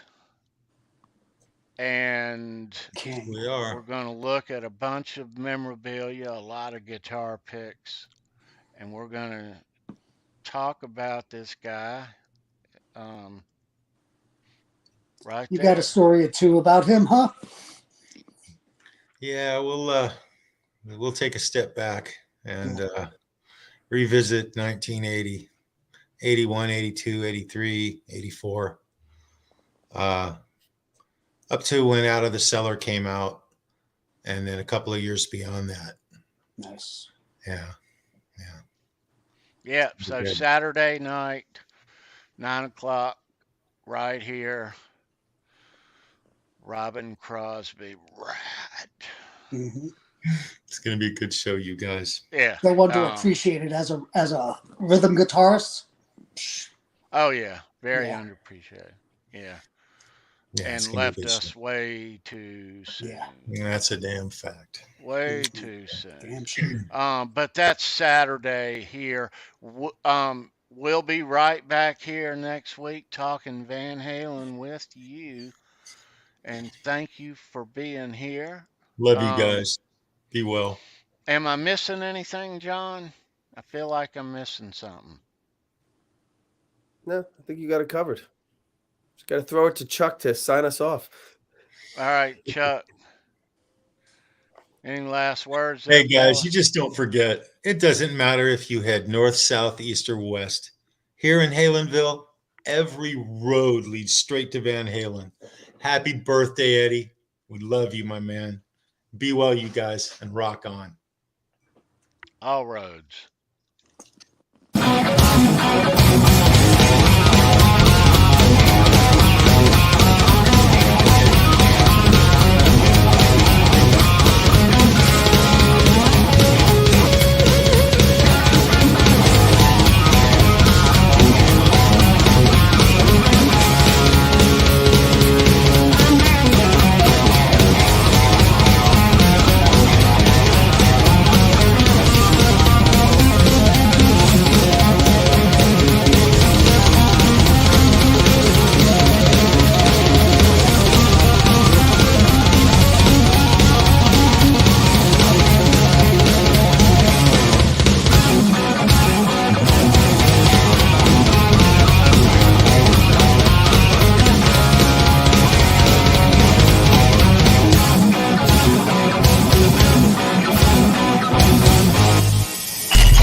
That's cute. Rock on, man.